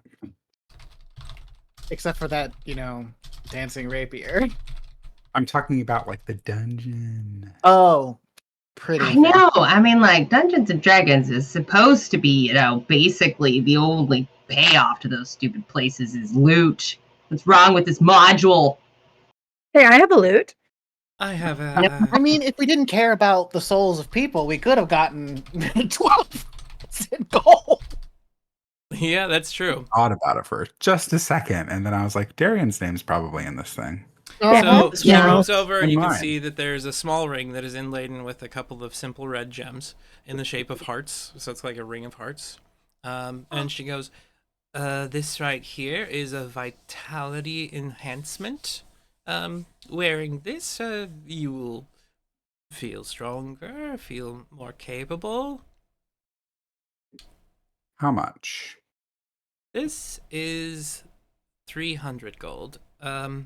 Every now and again, it allows you to make yourself more vital. If you receive an injury, it might remove a small or a lesser injury." Could help you try to get the money for that dancing rapier at Sharess's Caress. Ain't Hmm. that the truth? Thank you. Just thinking practically. So helpfulness. Oh, you work at the Caress? She does, and I've heard she does a great job in the kitchen. Oh, I was terrible at the kitchen. Okay. More of a bathroom attendant was more profitable. Always. It tracks. So, other than that, Fuzzy. I have this simple ring. She points over to the side. It's got 4 jewels in it. 5 jewels in it, excuse me. One of them's green, one's blue, one's red, one's white, and one is yellow. And Infinity Gauntlet? she's like, when you place this upon yourself, you tap a color and it will light up. And as long as you wear this, you'll receive a small, basically just a very minor protection against an element. It can lessen the effects. So, if you're working in the workshop, you want to avoid the zaps that might happen, use the white one, and then that'll help reduce that. Or if you're using things at the forge, it'll reduce some of the injuries you might sustain. How much is that one? That one's 1,000 gold.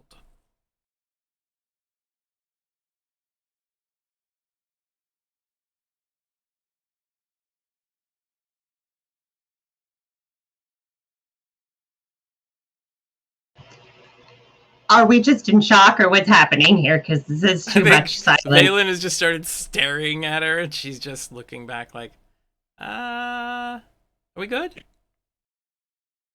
Yes, we'll just poll. So, Hmm. but it's rather intriguing. I could give it yes. away for 900, if that's better. Looks at Volmaris. You're the finances. Can man. we afford it, Daddy? You have 1719 right now, still remaining in the party pool. So if you took 900 out of that would leave you with 819 gold left. And this does what again? It gives you minor elemental damage reductions. When That you might say not minor, be bad. but when you say minor, what is the actual? It's you reduce all elemental damage of the type you choose once per day by 2. For any instance you take. I'm not totally against our tank having an extra +2 to fire damage or elemental damage. Given where we're headed. Yeah, Not opposed. and I don't think Volmaris. That's like the Brangelina with you two together. Volmaris, yeah. Valen hasn't gotten anything expensive Yeah, yet. that's true. That's Have a very ring true. of elemental resistance. Mostly because I'm gonna be standing behind your ass, so the more damage you absorb, the better off I am. So again, it's surely the selfish. It's the workshop friend ring. Workshop friend ring. I Friends love ring. that. Also, I have a gun, so like, That's true. Just saying. literally just going to like put a gun to people's heads and shoot them in melee. That's what I'm gonna do. Oh my god. Kaboom. Well, I think we could do for what, 900 is what you said. Yes, 900. Excellent. Well, here you go. That'll be for you.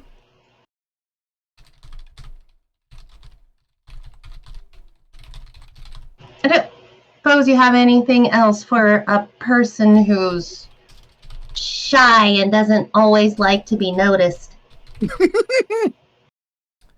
A person who's shy and is, I mean, we already have the boots you've purchased, my dear.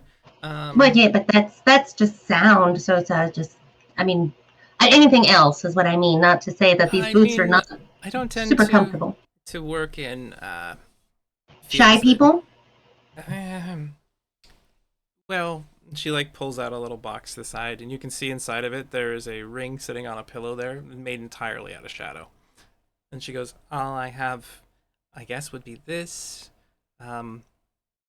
She like puts it on and goes invisible, and then takes it off and is not invisible anymore. Then she puts it on and is invisible again, and then takes Okay, it but off. is this one ring to rule them all, or just an invisibility ring?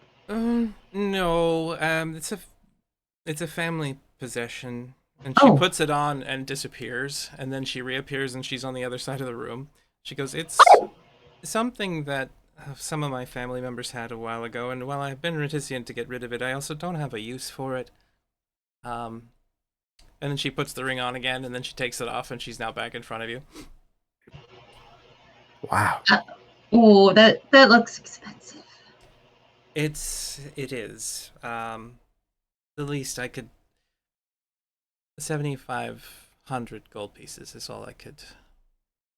Yep. No, that's that We is. give her the book for it. She doesn't Give seem her like the she'd book be for evil. it. I'm not sure. We probably shouldn't do that to her. Right? Like but I can't steal from her because I've already established that I liked her. Yeah, as much as that would be great, I'm not sure that the lives of all, I'm working. would be worth it. That weighs on someone's conscience. I don't know. Mine, particularly. I trust her. I trust you. Oh, thank you. I appreciate your trust. When I am a wealthy person, I will inquire as to whether you still have this ring. I'll look Is there forward to that time. Is there anything that perhaps I could procure in hell that you have had a desire for? That I Dearie could... me, no, I have no reason for you to take something out of hell for me. Please don't do that. Well, that's very practical of you. You know, there may be one thing you might be interested in, being an individual who wants to procure things. She like moves over to the side and she pulls out a small bag that happens to have like a smiley face motif on the outside of it and little daisies around the edge. And she opens it up and then she sticks her whole arm inside of it and then pulls it back out.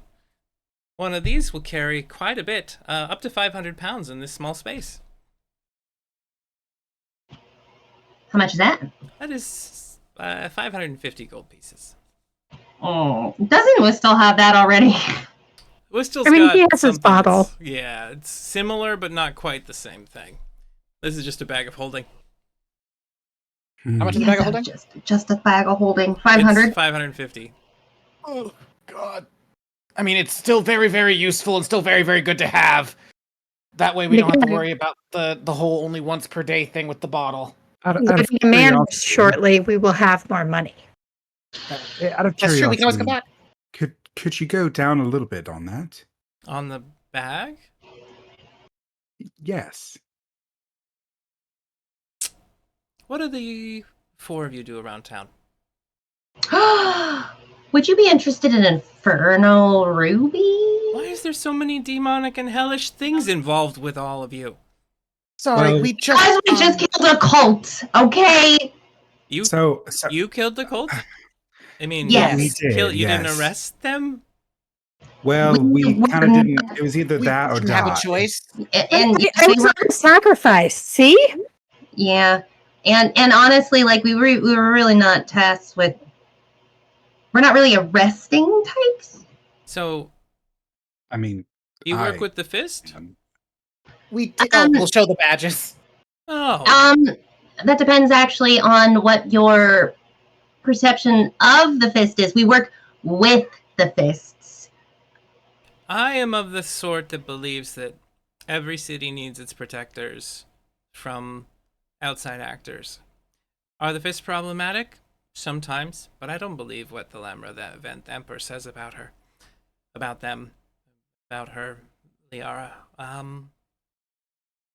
Tell you what, for the services done, I'll knock another 100 gold off the bag if you want that. So 450. 450. All right, let's do that. We'll even figure out who carries it later, but that is definitely part handy for the party. Yes, thank you Oh, so definitely. much. Yeah. Mhm. I will say, as someone who has been a part of other security, the fists need a lot of help.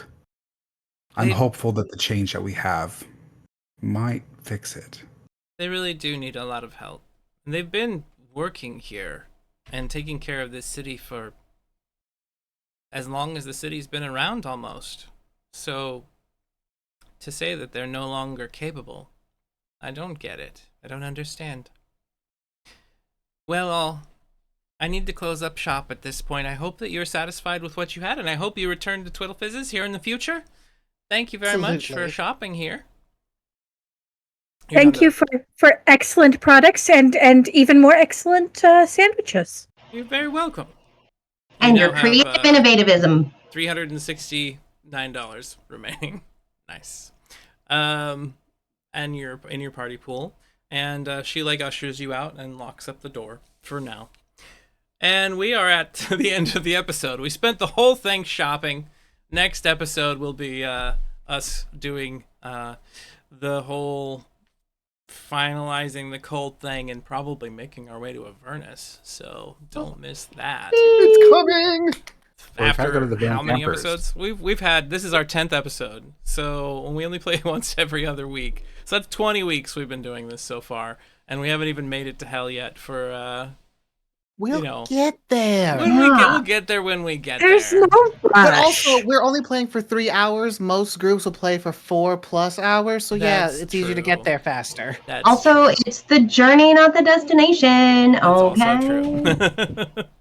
All right, everybody. So that has been the end of Hellriders for today. We will see you all next time here. Same bat channel, same bat station. Yeah. You know who these people are? I'm in a hurry, I guess. We don't need to be in a hurry. We can go around the table. Just give us your thoughts about the episode and what you're looking forward to next session, and then we'll be done. You're gonna start first, Marquise. Hi everyone, I'm Marquise, sometimes known as Buttertime Online, your internet ex-boyfriend. I am super happy because I have a gun. I had this entire idea of how I wanted to fight, and then I didn't realize that I could have a gun, and so like, I'm ready to shoot the gun and to shoot bitches. Now, the original design idea for the Arbalest 2 was that it was supposed to be a one-handed weapon. I will let you use it one-handed, as long as I can you drop the don't- damage to 1d8. I don't care. Yeah, Or 1d6. I'm gonna say if you're using it one hand. No, you have 13 strength. So I was gonna say as long as your strength is high enough to wield it one-handed, it would require 14 strength in order for you to. I wield have it one-handed. 16 strength. What are you talking about? You didn't used to. Yeah. So that's why I was thinking. So you can use it one-handed. If your strength ever drops for whatever reason below to 14 or below, you have to use two hands. Okay. I Okay. feel like Bash the Stampede moment's coming. Yeah, I'm so ready. It is a single shot. You can reload it quickly. You now have a quiver that can basically give you endless bullets too. So as long as they're not destroyed.